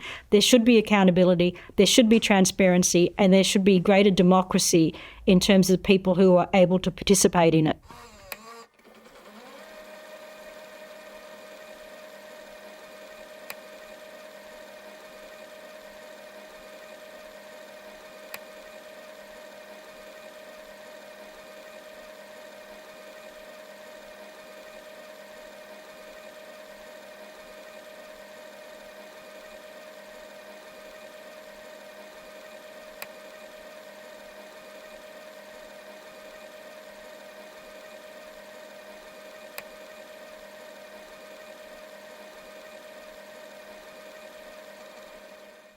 My name is Owen Hansen. I was a football star at USC and then ran one of the biggest illegal sports betting businesses in America.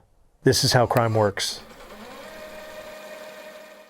I was in illegal sports betting back in the early 2007 all the way till my arrest in 2015. In the illegal gambling industry, there's close to $673 billion a year that's gambled. The biggest wager I took was $250,000 on a Super Bowl bet. And eventually, once I started taking bets from the cartel, the bets became bigger and bigger. It took me to sober up to realize, like, wow, what the f was I doing?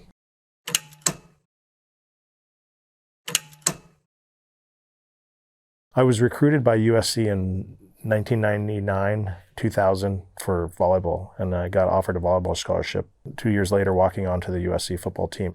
I was a tight end for the 2003 and 2004 national championship team, and I was on special teams as well. My first job interview I had, and it was for a big real estate developer out of Los Angeles. I showed up with my national championship ring, and he hired me on the spot. He said, man, I want you part of my team. So, right out of college, 2004, 2005, I'm, making almost six figures, and I'm getting paid commissions on any deals I bring in, and life was good, right? That's what you go to school for. You go to USC for the networking, and that's what I did. I networked with everybody. I had this Rolodex, and I would keep their phone number, keep their email, and always put it in my mind. Dad's proud, mom's proud. Everyone's looking at me like, wow, the golden boy, the SC golden boy. He graduated, he's working for a developer, he's going to be the man one day. And then that recession hit, 2007. And I remember I was like the first one or two guys to go. And obviously growing up as a kid, you watch, the great movies like Goodfellas and Casino and Scarface. So I was like, man, what if I could be a bookie? I went to my Rolodex, and I remember my dad had a friend that was Italian that was a bookmaker. And I was like, man, maybe if my dad will understand the situation that I lost my job, maybe he'll introduce me to his friend. And I kept begging my dad, and finally, I think after like the 15th time, my pops is like, all right, one meetup with Tony, and that's it. We met at this underground bar, and it was like a basement I walked in, and I give Uncle Tony an Italian kiss on each side. I said, I got the perfect network, man. Let me utilize it. He says, man, listen, I'll see what you can do. I'm going to my friends that are now in the NFL. I'm going to my friends that are working on Wall Street, and everyone's starting to bet with me. And the first 6 months, on one player, this big contractor, commercial contractor, he lost $1 million in cash. I got paid $200,000 commission. And I went back to Uncle Tony. I said, Tony, man, I'm doing all the work, man. You guys are taking 80%. I said, you got to let me, these are my customers. Let me get a little more, man. He goes, I can't do it. And that day forward, I said, okay, you can't do it? No problem. I'm going to figure out a way to do it myself. Jan Portocarrero, was my mentor in the sports betting. He was the boss of Uncle Tony. He was with Macho Sports. I got my hands dirty. I flew offshore. I'm watching and I'm learning. And everything that happens, I'm paying attention to, because I'm putting in my mind, okay, this is how I'm going to build mine when I go to Costa Rica and build my own. You got this guy moving the lines. You got this guy answering the phones for VIP customers. You got Debbie and Tina answering the phones. Okay, I get it. Now I understand what I need to build. And they got busted, I believe, in 2013 and under a Macho Sports RICO indictment for illegal bookmaking. And as soon as they got taken down, my network expanded tenfold. I went to every customer he had and said, hey, Macho Sports is no longer in town, but Beto Dog is. And that's when my company blew up. I flew to Costa Rica, which was the mecca of sports betting. And I went to every office in San Jose, and I said, hey, I know you guys do call centers down here for sports betting. What do I got to do? And, I went to 20 different offices, and I found one that was in a town called Playa Hermosa. I started to pay a service where I'd pay like $10 for each customer that gambled with me. I started my website called betodog.com. My nickname was Odog in college. So you get to basically create your own domain. You get a 800 phone number, and you can start acting as a bookie. So one outfit can manage, hundreds of different bookies. So I started my business like that, where I'm paying a weekly fee, and now I'm the book. So I'm collecting all the money. I'm only taking little bets, like $1,000 here, $1,100 here, $200 here. I was like, okay, I got to figure out a better strategy. So I went back to Costa Rica. We ended up setting up our own office where I had my own people that were under my payroll that moved the lines specifically to Las Vegas. And I had my managers that handled all my VIP customers that would answer the phone directly. Hey, this is Bet O-Dog. How can I help you? Oh, hi, Mr. Drew. What's your password? Okay, well, how can I help you, Mr. Drew? So it was more of a custom feeling, and they weren't betting with this per head count site. I was able to start recruiting all over the United States, and I started to become one of the biggest bookies throughout Los Angeles, expanding to Texas, to Florida, North Carolina, and I got pretty much in every state.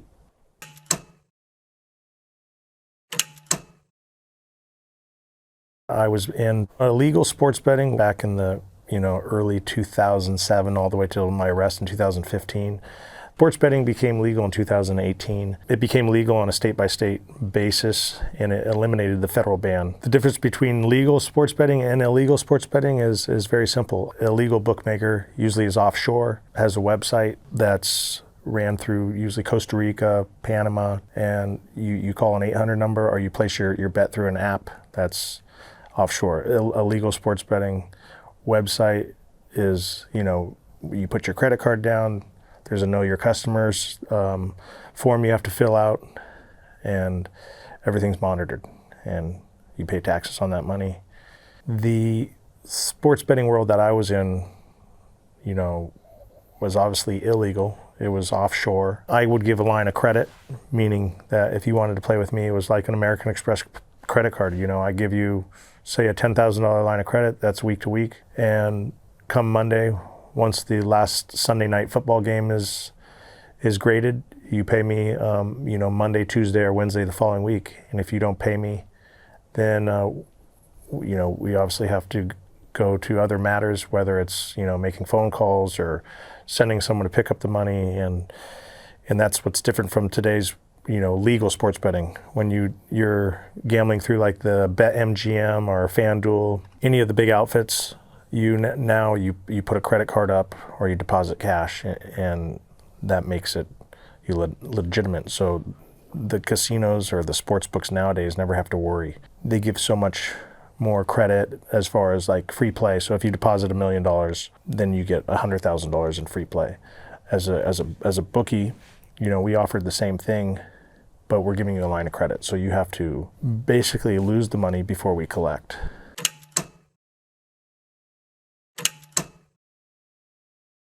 I played on 2 national championship football teams. So when I would go to a sports fan, whether, most people in the sports betting industry always bet on football. So I'd be like, hey, I was part of the last 2 national championships at USC. I'd show them the ring. I'd show them a picture of Reggie Bush and I, Matt Leinart and I, Carson Palmer, Troy Polamalu, and they'd be like, wow.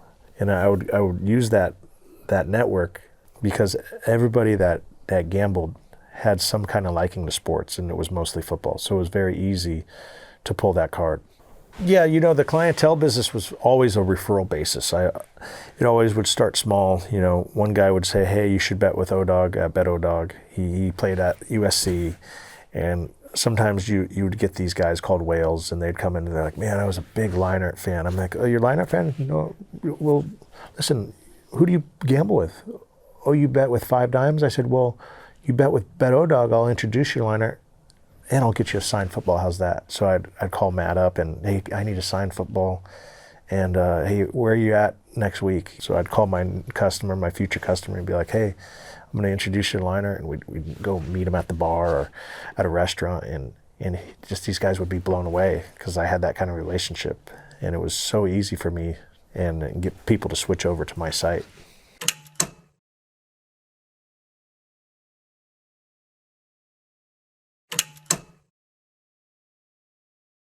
My first whale that I pulled in was a general contractor. He was extremely large in the commercial construction space. When I was working at the real estate developer's office, that this contractor would always step outside, and I would hear him betting on sports. I went back to him and I told him, hey, I know you gamble.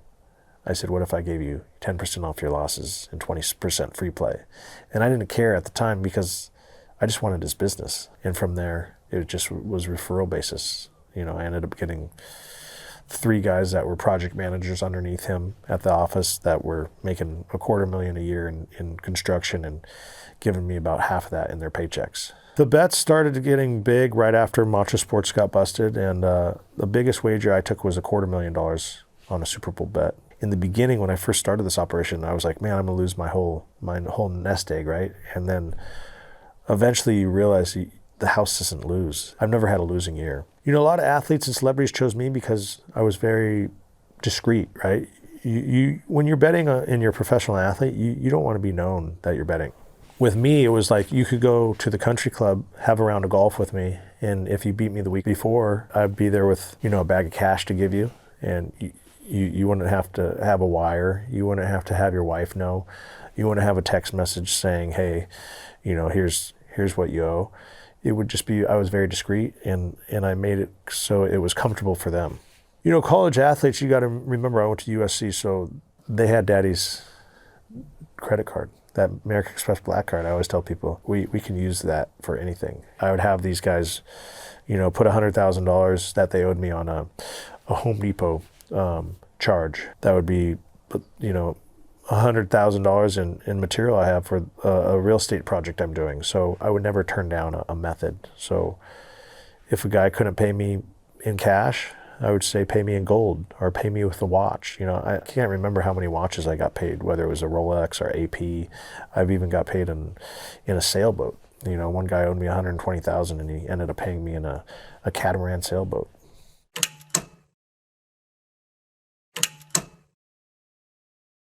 Yeah, you know, as a bookmaker, you're always trying to get an edge, whether, you know, you get inside information on a team. Let's just say, for instance, that UNLV's quarterback's going to be out because let's just say he had a cold and no one knew, but if I knew the wide receiver and he came and told me that information, I would be like, okay, let's change the odds real fast here.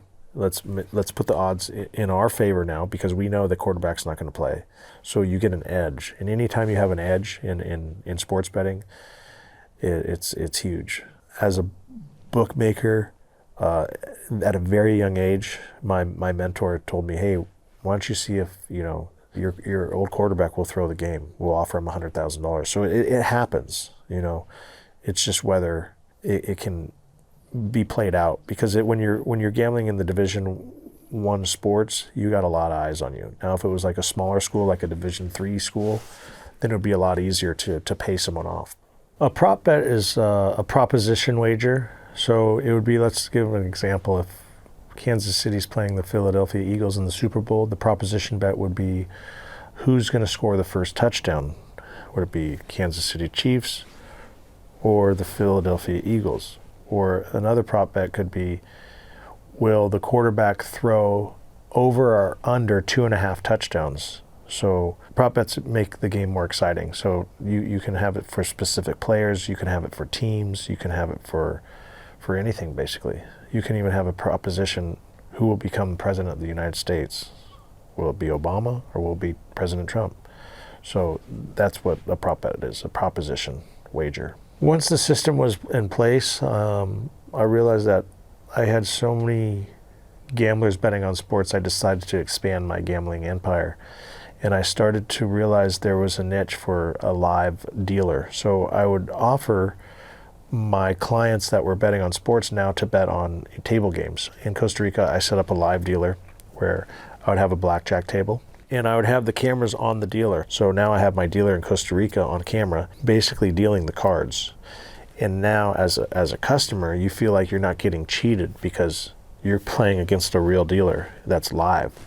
So once I expanded that, I had a lot more clientele coming to me now, because now they didn't even have to go to Las Vegas. NFL star who got indicted on my case, won 3 Super Bowls, Derek Lavelle, was a gambling customer of mine. Paris Hilton was one of my A-list celebrities that bet with me. There's definitely a lot more, but I'm not going to go into detail.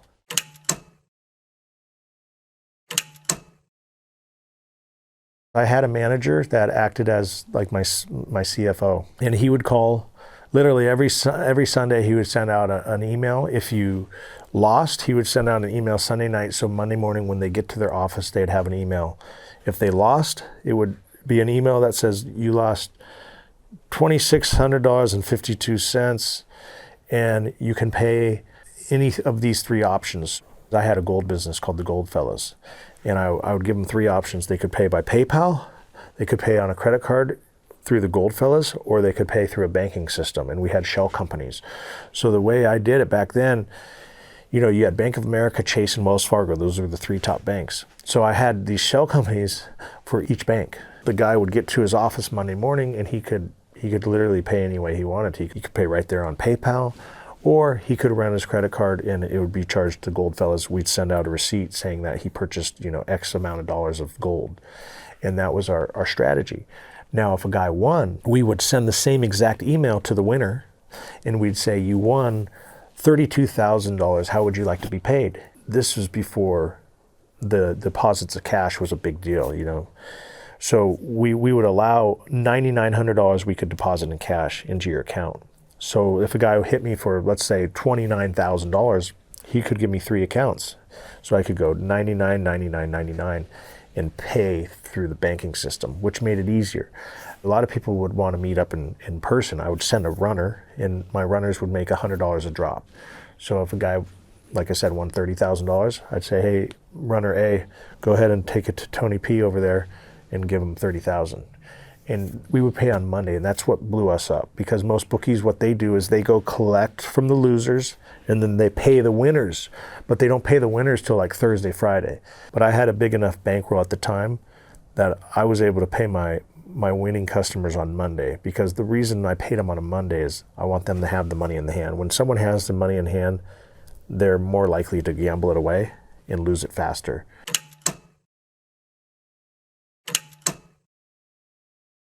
Once the bets were in and I've collected the winnings, the way I hid the money was gold and silver. My credit system was all based on how fast and how well you paid me. So if you were on a credit line of $20,000 and in the first week you lost $10,000 and you paid me, you know, right away without any excuses, I would bump that credit line up to $50,000. If you gave me any kind of reason that you couldn't pay, like if you were a slow pay, like it took you a month to pay me a $5,000 marker, then I would drop your line of credit. You know, I try to minimize the credit card transactions because, like I said, you don't want much of a paper trail. Towards the end, you know, some people couldn't pay me with cash, and that's when I set up the gold company. And I offered a gold service where I had, you know, private vaults in Beverly Hills, and if you purchased gold from me, I would store your gold and silver there, and if you needed to be paid in cash or gold, I offered that option. So it made it simple for me, because a lot of guys, say in North Carolina, that owed me, let's say $50,000, I'd just say, hey Timmy, I'm going to run your credit card for 5 days for right around $9,000, and I'm just going to send you an invoice for some gold that you purchased from me, and that would legitimize the transaction. Gold was the key to the laundering system, because you could purchase gold with cash, and then you could take that gold and go to a gold store, and you can give them any kind of bullion, whether it's 1 ounce or 100 pounds, and the bullion company will give you the spot value. So if gold is trading at whatever that value is, the gold company will collect it, and then they'll send a wire anywhere in the world. So that's how I would launder it. One of the ways I had to get money out of a country was through bullion. I was in Australia, and one of the ways that I was going to get the gold out of Australia was to research what's the most popular thing. And I did some homework, and I found out that Ugg boots are the most sold items in Australia.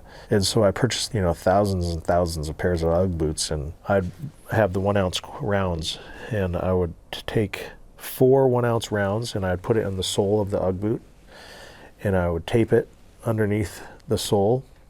At the time, I want to say it was, you know, $1,500, so you're looking at $6,000 per Ugg boot.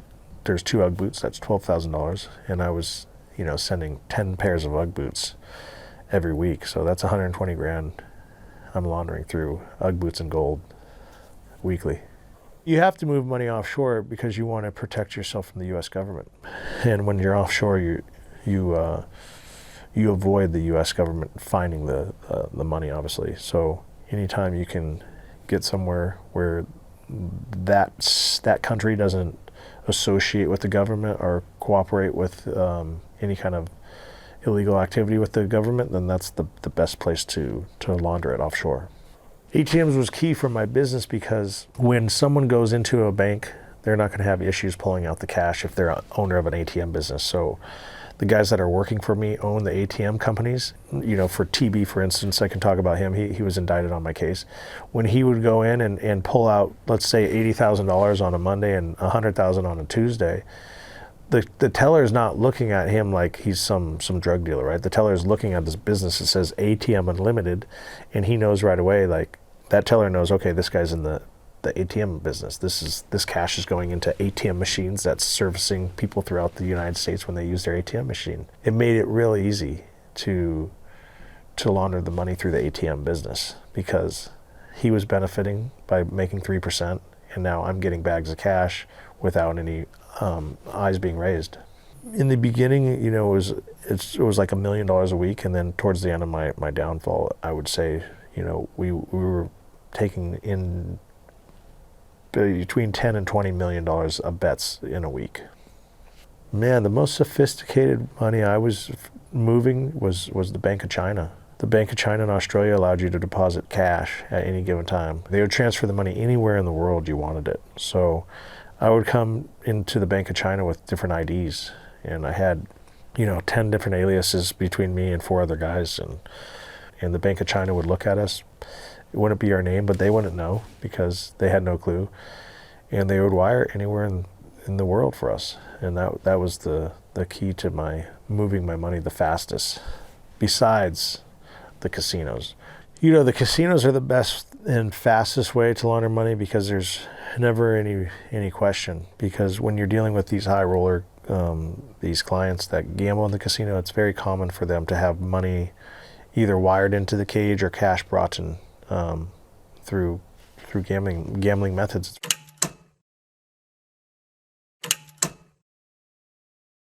I was the boss, so I didn't really keep track of what I was paying myself, but I was spending $200,000 a month in my partying and traveling the world, and my big thing was watches. I was probably one of the first guys to have a Richard Mille watch back in 2011. No one even knew what a Richard Mille was. I had mansions in Costa Rica, Mexico, Peru, Hollywood Hills. That was my vice was that luxury lifestyle, fast cars, and it ended up being my downfall. I never gambled because I was the book. What affected me the most was using drugs. I was a party animal. I would go through an 8-ball of cocaine a day.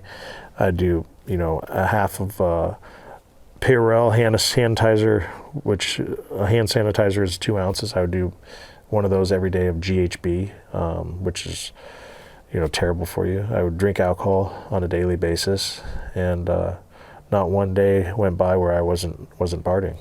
Gambling and drugs overlap for VIP bettors because every VIP bettor likes to party. So when I would take one of my whale customers on a private jet and I'd fly him to Costa Rica, what's the first thing he wants to do? He wants to do an 8-ball of Colombian cocaine. Colombia is only an hour from Costa Rica, so obviously we have the probably the best cocaine in the world there.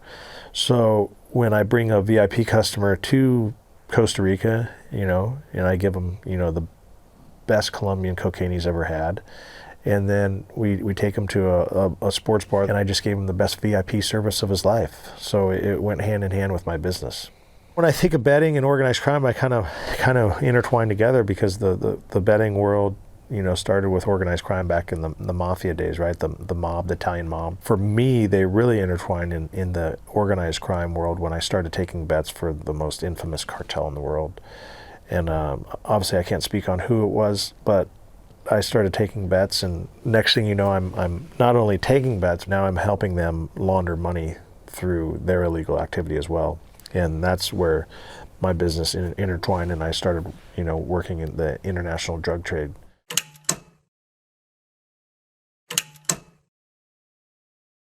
I had a bookie out of Newport Beach that worked underneath me, and he was Hispanic. And one day he started to have this customer bet large amounts on football, and he started paying me every week, and it was like bags of cash, like $250,000 at a time in duffel bags. And I remember telling this sub bookie, I said, "Man, you got a whale on your hands." He goes, "Yeah, I got a guy out of Mexico that bets with me." And I said, "Well, man, keep him happy. Whatever we need to do, keep that man happy," because I said, these are like once in a lifetime customers. So I'm getting these duffel bags dropped off. I'm like, man, whatever this guy wants, you just let him know. We give him the VIP treatment. He's no reason for him to go to Vegas. He bets with Bet O-Dog. The sub book, I said, hey, whatever that guy needs, if he needs, Laker tickets, if he needs Dodger tickets, whatever he wants, if he wants to stay at the Four Seasons and have dinner on me, let him know. And didn't think anything of it. And then finally, this customer of my sub bookie, he finally hit. He hit for close to $250,000. And as a bookie, you always want your customer to win. I tell people, if your customer loses every day, every game, every week, every month, guess what? He's going to quit. He's not going to keep doing it because it's not fun. You can't be greedy. You want to be able to give him some, because when you give him something, then guess what? He's going to lose that back plus some. So I said, Monday morning, you're going to be there at 8 a.m. sharp. I said, I want you to go give him this duffel bag of his money because he's going to be expecting it. And a couple days go by, my sub bookie says, hey, my uncle really liked how you handled that payment. That was my uncle that's been gambling. He gambles. He lives in Mexico. And he says, by the way, he wants to talk to you. And he slaps this encrypted phone on the table. We're at Javier's Mexican restaurant in Newport Beach. And he gives me that encrypted phone. I'm like, what the is this? And he's like, there's no microphone. There's no GPS. He says, you can't call on it. He says, all you can do is email. He says, there's 3 passwords to get into that encrypted phone. I'm like, and he writes me a message, and I read it after I got in three passwords deep, and I get in there, and he says, Wedo, I like the way you do business. Thanks for paying me. I wrote him back. And then he responded back. He goes, I know as a bookmaker, you probably have cash throughout the United States. Do you think you can help me move some money around, and I'll pay you? And then he told me I need $100,000 dropped off in San Diego. He goes, every time you drop off money for me, I will give you 10% fee. So I'm making 10% to drop off $100,000. That's 2 hours away. 100,000, 10%, that's $10,000 for a 2-hour drive. That's easy. So for me, I just called Tony, my bookie, or Ryan, my bookie, or Robert, or Matt. I say, hey, Matt, can you drop off $100,000 in San Diego at National City? Boom, he drops off $100,000. This guy sends me an encrypted message saying, hey, where do you want the $110,000? So now I just dropped off 100,000 cash, and now this guy, we'll call him El Jefe, is taking 110 and putting it anywhere in the world. Well, guess what? I'm running this big operation in Costa Rica where I have a 20,000 square foot building. So it'd be really easy if he sends me that 110,000 to a Costa Rica bank account. Now I can pay my employees, and I have money to pay for my rent, pay for my house I'm building. So now I'm helping this member that lives in Mexico clean his money. And he needs things done. In North Carolina, he needed a couple $100,000, same thing. So now we're working hand in hand, and he's paying me a fee. But unbeknownst to me, I still don't know what kind of trade he's in. And it gets bigger and bigger, and it starts to snowball. And next thing you know, I'm moving money all over the world for him. Now at this point, because I was making so much money with the cartel and working for them, this whale customer of mine became, my number one focus. So once I started working for the cartel, the gambling was just like an add-on to my business. I had the cartel's backing as far as betting wise. They gave me any kind of money I needed to take bets. When you're dealing with the cartel, you can be killed at any time because they have an army of guys that work for them. They have these guys called sicarios that are basically their hitmen. So obviously, I didn't have to stress when I was dealing with, these celebrities or these professional athletes. But when I'm dealing with the cartel, you obviously got to stress and look over your shoulder all the time. I ship drugs internationally for, obviously, the cartel I work for, to Australia, to Canada, to Italy, to Amsterdam. Obviously, this is all public record, so I can talk about it. And throughout the United States. My big focus was cocaine, and obviously we did deal with ecstasy, MDMA, and towards the end they were shipping kilos of China white heroin. I tell people not one day did I not fall asleep with my eye open. Like I would always have one eye open when I slept. And anytime I traveled with my security guards or my sicarios later when I started working for the cartel, you're always on pins and needles. You're always thinking that something bad could happen.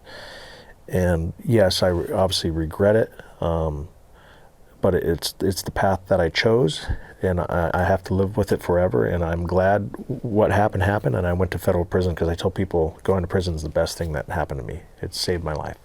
I can't really discuss business on the cartel because that would be considered cooperation, and that would end up probably costing me my life. Obviously, the FBI gave me the opportunity to cooperate against the cartel, and I refused just to save my life and my family's life. So I can't really talk about that but I think anybody that knows anything, the cartel obviously runs off of illegal drugs, and that's how they make their money. Common sense.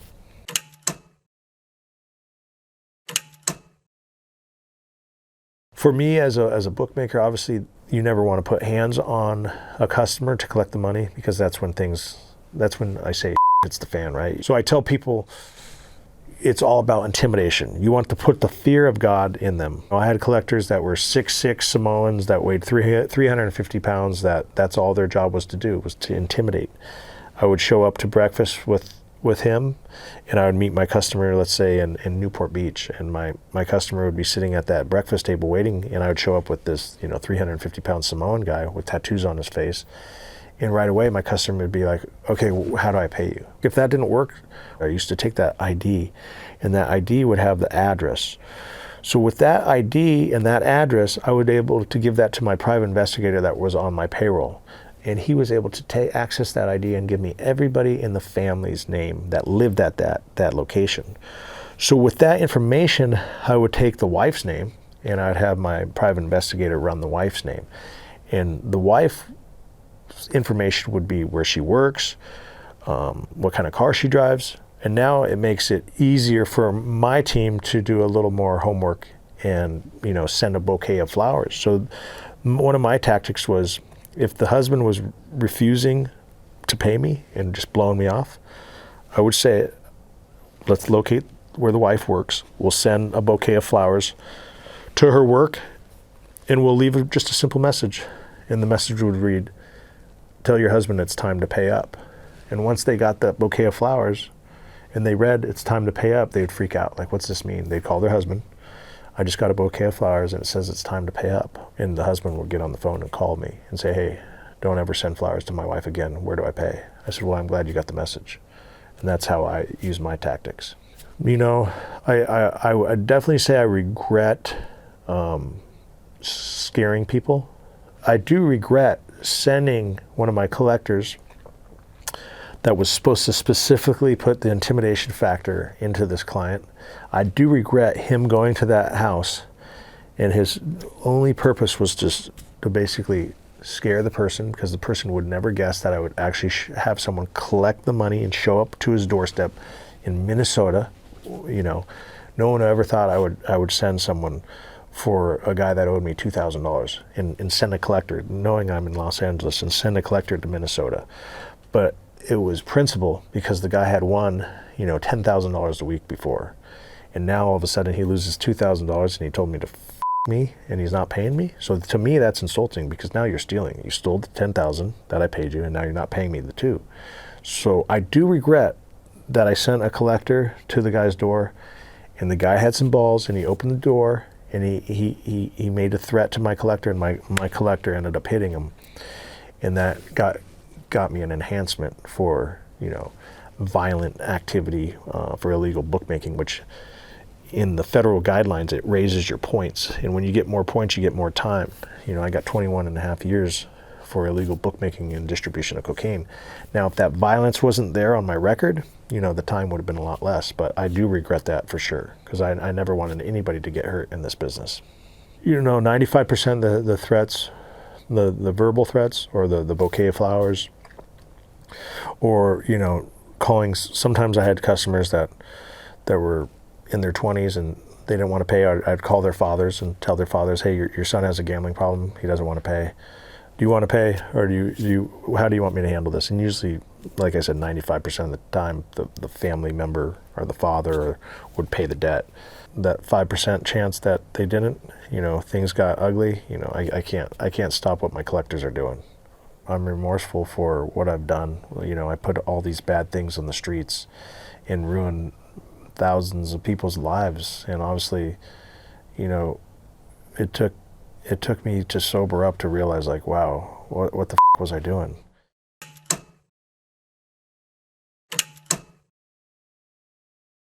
Going to the University of Southern California or the University of Spoiled Children, raised from a father that was a construction worker, my mother was a librarian, you realize that you need to figure out how you're going to survive. Being sidelined as a volleyball player with an injury, my coach pulled me over and called me in the office, and he said, "Hey, Hanson, I need you to work on your arm strength because it's not as strong as it used to be, and your vertical jump." And when he told me that, he says, "I'm going to redshirt you." And in college, when someone tells you you're going to be redshirted, it's basically saying you're put on the bench, you're kicked off until you get better or until you recover, your injury recovers. So that day, I just remember, like, I was so bummed out. I came to USC to play sports, and I said to myself, man, what am I going to do to speed up this recovery?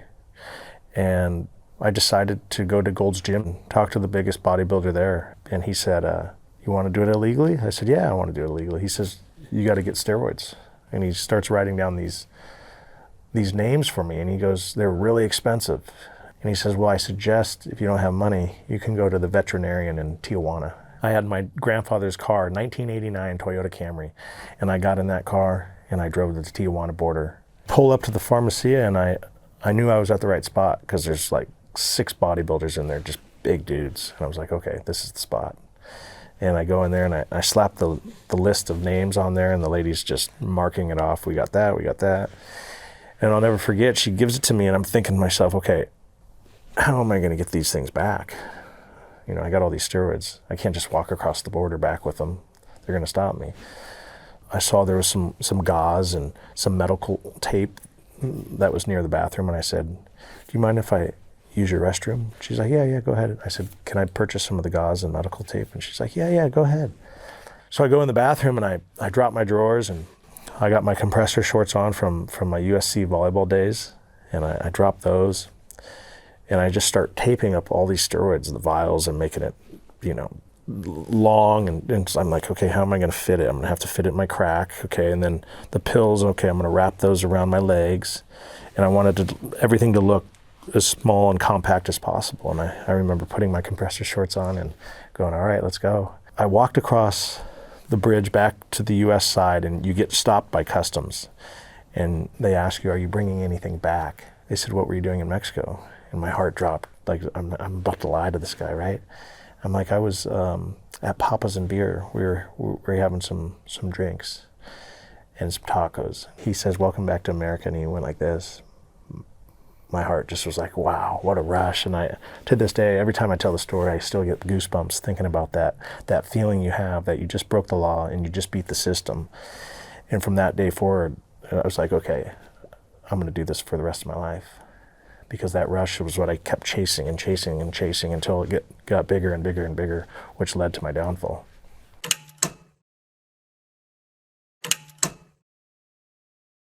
My first official hustle became, once I got back to USC from smuggling those steroids, I just started taking them. And people saw me blowing up, and they're like, wow, what are you taking? I had guys on the football team asking me, and I said, I'm taking Decadurabolin, I'm taking Sustanon 250, I'm taking Winstrol, I'm taking Anavar, I'm just listing these names. They're like, man, we want to look like you. Like, okay, well, I got this bottle for $300, I got these pills for $400, I got this HGH for $1,000. I said, what do you guys want? And that started to become my hustle. And I would go down to Mexico every week and smuggle more steroids back and provide it to the athletes that were all throughout the USC campus. And that was my motivation to keep up with the Joneses, be able to afford, dinner out with some cute sorority girls and live life like everyone else is living there. The demand was high.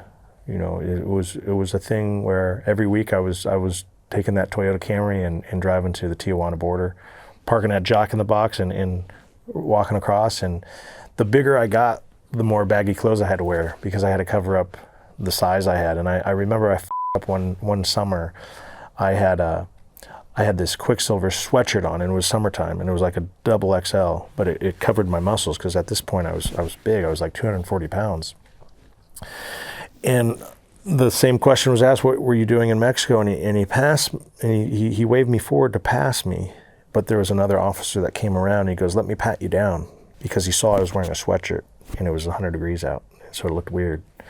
He's like, why are you wearing a sweatshirt in this heat?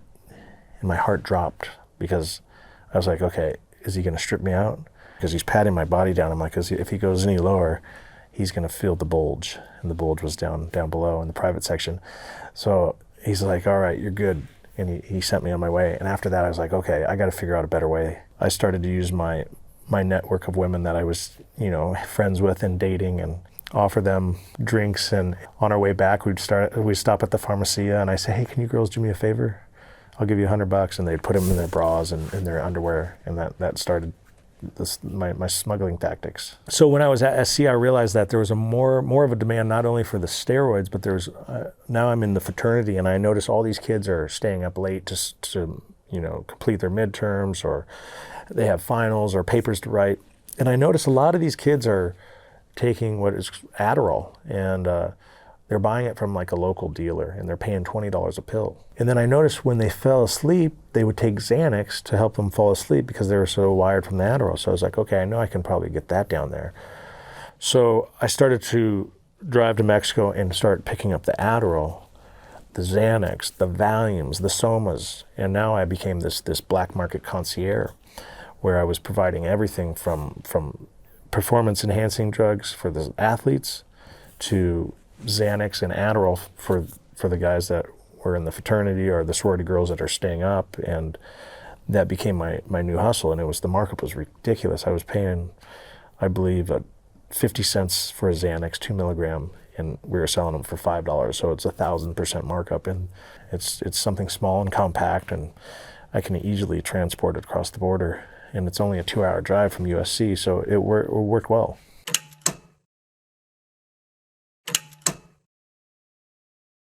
The moment I thought I went too far was the day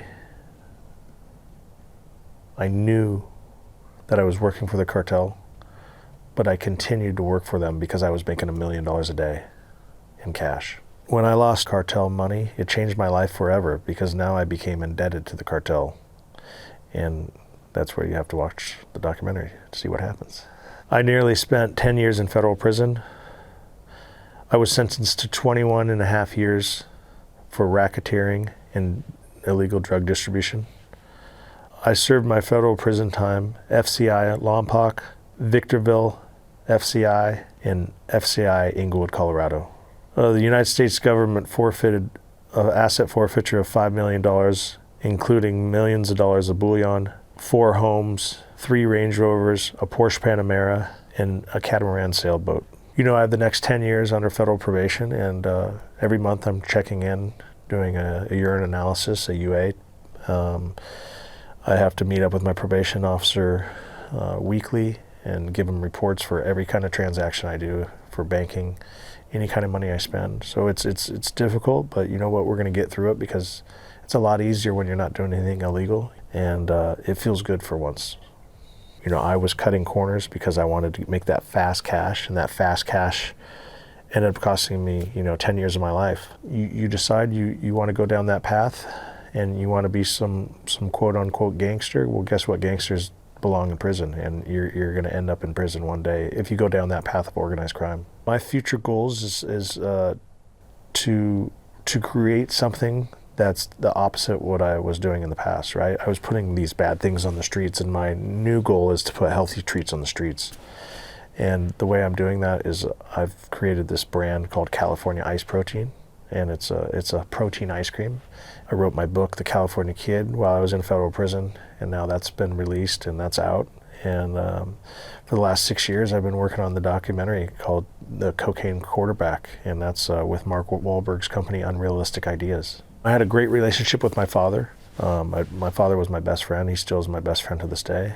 And the relationship obviously was damaged when I went to federal prison, because your parents don't know that you were involved in organized crime. And, I remember looking at my mother, and she was very disappointed, and my father as well. But I think they've accepted the fact that I made the mistakes, and I believe they see that I'm not going down that path again, and I've changed my life for the better. And I hope everybody, believes in a second chance, because I'm a prime example of a redemption story.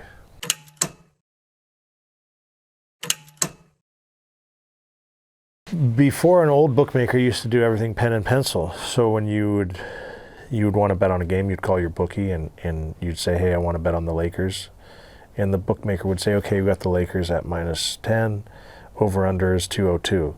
So the player would bet it based off the line. The bookmaker would give you off the phone and write it down on the paper. And that was the old school way. And then eventually people started betting through the app online, which technology has grown, where it started with www. Now people have betting apps where they can just bet directly off the app.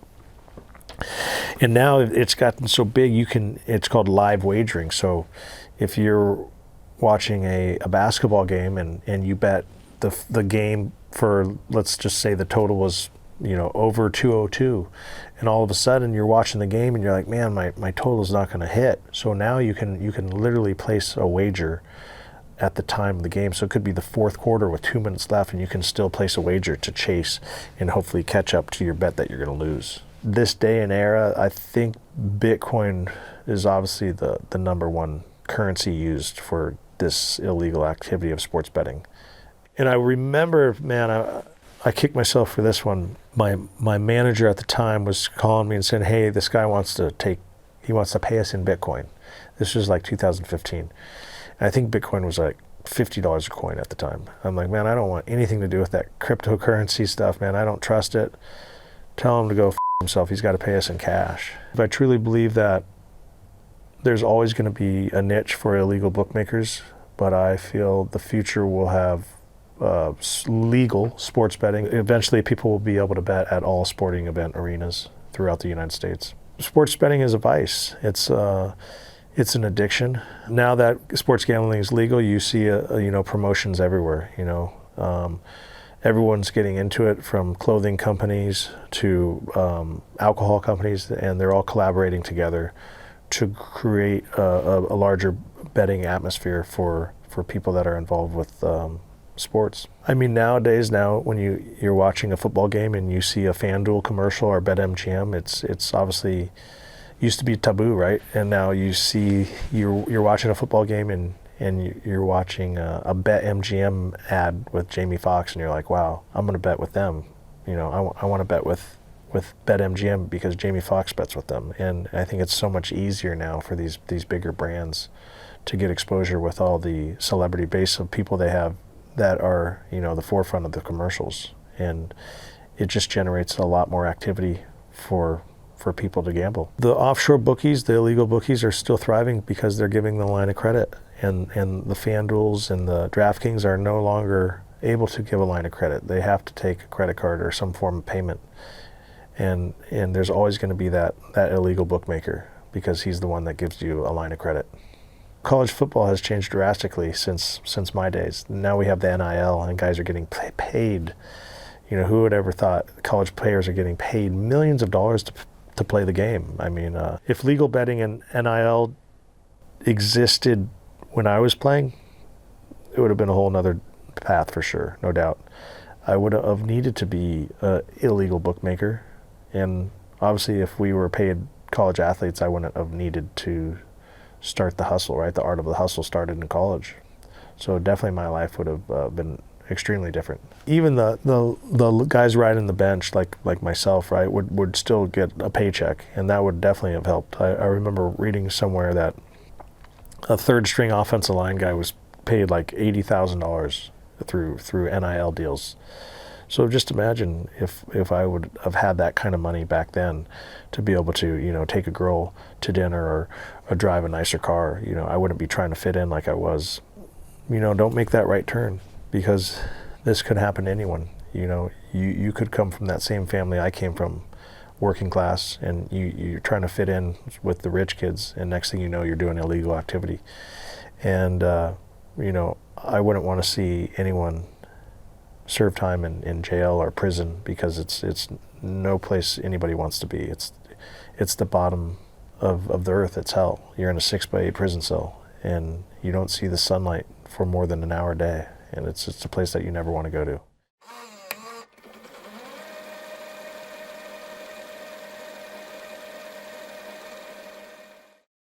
Hi, I'm a producer and authorised account. If you enjoyed this video, then please subscribe and comment with more topics that you'd like us to cover in this series.